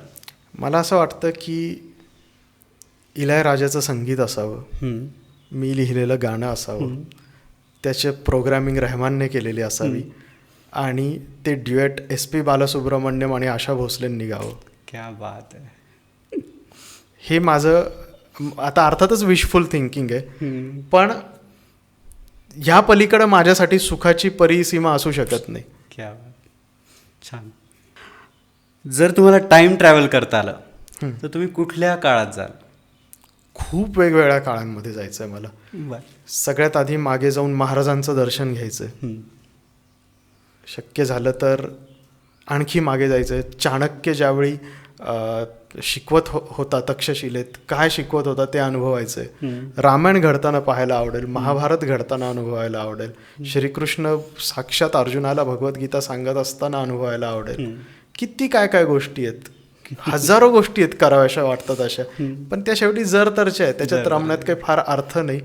ही जी सगळी मोठी थोर मंडळी होऊन गेली, त्यांचे विचार त्यांनी लिहून ठेवलेलं, त्यांच्या कृतीतून आपल्यासमोर असलेलं, हेच त्यांचं अस्तित्व आहे आणि त्याचंच अनुसरण करत पुढं जायचं असं मला वाटतं. बरोबर. आता एक शेवटचा प्रश्न. तुम्ही इतकी वर्ष ह्या सगळ्या फील्डमध्ये आहात, इतकं तुम्ही काम केलं आहे, नवीन जे लोक येत आहेत जे कवी होणार आहेत, जे गीतकार होणार आहेत, जे आपल्या प्रेक्षकांमध्ये असे नक्कीच लोक असतील, त्यांच्यासाठी तुम्ही काय मेसेज द्याल? खरं तर ना मेसेज देण्या इतकं मीच अजून मोठा झालो नाही, पण एक 10वीतला विद्यार्थी 8वी-9वीतल्या विद्यार्थ्याला ज्या अनुभवातून सांगू शकतो त्याच अनुभवाने मी सांगतो की एकतर ना आपण खूप हाफ बेकेड पद्धतीने गोष्टींकडे पाहायला लागलो आहे आजकाल. थोडंसं काहीतरी लिहिता आलं किंवा काहीतरी व्हायरल झालं की आपण काहीतरी मोठं झालो असं आपल्याला वाटतं. तो विचार थोडा सोडला पाहिजे. इव्हन संगीतकारांच्या बाबतीत पण प्रोग्रामिंग जमली, थोडंफार काहीतरी करता आलं तर लोकांना वाटतं आपण संगीतकार झालो. संगीत हा शब्दशः महासागर आहे, त्यामुळे त्या महासागरात तुम्ही जितक्या बुड्या माराल तितकं कमीच आहे. म्हणजे रहमान असेल, इलयराजा असेल किंवा आपल्याकडची पण इतर संगीतकार मंडळी की जी 30-30, 40-40 वर्ष, काही जण तर 50-60 वर्षसुद्धा संगीत करतायत आणि तरीसुद्धा आपण नवीन काहीतरी मिळवू शकतो त्यात. तर असे तर त्या मानाने तर आपण काहीच नाही होत. त्यामुळे जितकं आपण वाचू तितकं आपल्या त्या अभिव्यक्तीत उतरेल. कवींसाठी, संगीतकारांसाठी पण जितकं आपण ऐकू, जितके आपण वेगवेगळे प्रयोग करू. पण मला काय वाटतं, मागे मी ना गुलजारच्या एका इंटरव्ह्यूमध्ये कुठेतरी ऐकलं होतं, त्याच्यामुळे तुला ढोबळ भाषांतर सांगतो. तो काहीतरी अशा अर्थाचा गुलजार म्हणाला होता की, आता मी अरेतुरे म्हणतोय कारण ते एक प्रेमाचा अरेतुरे, तो जिव्हाळाच असतो. रहमानला मी इतका वेळ अरेतुरेच करतोय. कारण तो त्या इंटरव्ह्यूमध्ये तो फार छान म्हणाला होता की 100 ग्रॅम लिहायचं असेल तर 1 किलो वाचलं पाहिजे, अशा अर्थाचं तो काहीतरी म्हणाला होता. आणि ते खरंच आहे ना. तुम्ही जितकं आजकाल काय होतं, लोकांना सोशल मीडियामुळं असं झालं आहे की आपण लिहिलेल्याला पटकन दाद मिळते की वा छान, असंच, हेच माझ्या मनात होतं, बरोबर लिहिलं तुम्ही, असंच पाहिजे, पुस्तक का नाही छापत वगैरे, असे ते सगळे ज्या लिहायला त्यांना पैसे लागत नाही, वाचायला आपल्याला पैसे लागत नाही, अशा प्रकारे खूप साऱ्या कमेंटमुळे ना आपल्याला वाटतं की आपण खूप मोठे लेखक झालो. पण तसं नसतं. पॉपकॉर्न रायटिंग आणि शाश्वत लेखन यामध्ये खूप फरक आहे. ते शाश्वत लेखन जर का करता आलं तरच तुमचं नाव टिकत, तरच एक लेगसी उभं राहू शकते त्यात. त्यामुळे जितकं वाचाल, जितकं तुम्ही वेगवेगळ्या गोष्टींचा अनुभव घ्याल आयुष्यामध्ये, तितकं तुमच्या लेखनामध्ये ते उतरेल. बरोबर, नक्कीच, खरं. खूप खूप थँक्यू. तुम्ही खरं तर मला बोलवलं, तुम्ही आलात ह्या पॉडकास्टमध्ये. खूप मनापासून थँक्यू. पहिलाच हा एपिसोड आहे. बरोबर. तुझे खरं तर यासाठी धन्यवाद की तू तुझ्या पहिल्याच शोसाठी, पहिल्याच एपिसोडसाठी मला निवडण्या इतकं महत्त्वपूर्ण समजलास. मला खूप छान वाटलं. तुमच्याकडनं खूप शिकलो आहे, तुमच्या पोस्टमधनं, तुमच्या सगळ्याच गोष्टींमधनं. तुम्हालाही खूप शुभेच्छा. खूप गोष्टी अजून घडायच्या बाकी आहेत, आपल्यालाही खूप काम सोबत करायचं आहे अजून. तर शुभेच्छा. थँक्यू, धन्यवाद. तुझा पॉडकास्टचा हा पहिलाच एपिसोड जो आहे, त्या पहिल्या एका एपिसोडचे 1000 एपिसोड होत, हजारो एपिसोड्स होत. थँक्यू. हीच तुला शुभेच्छा. थँक्यू. धन्यवाद.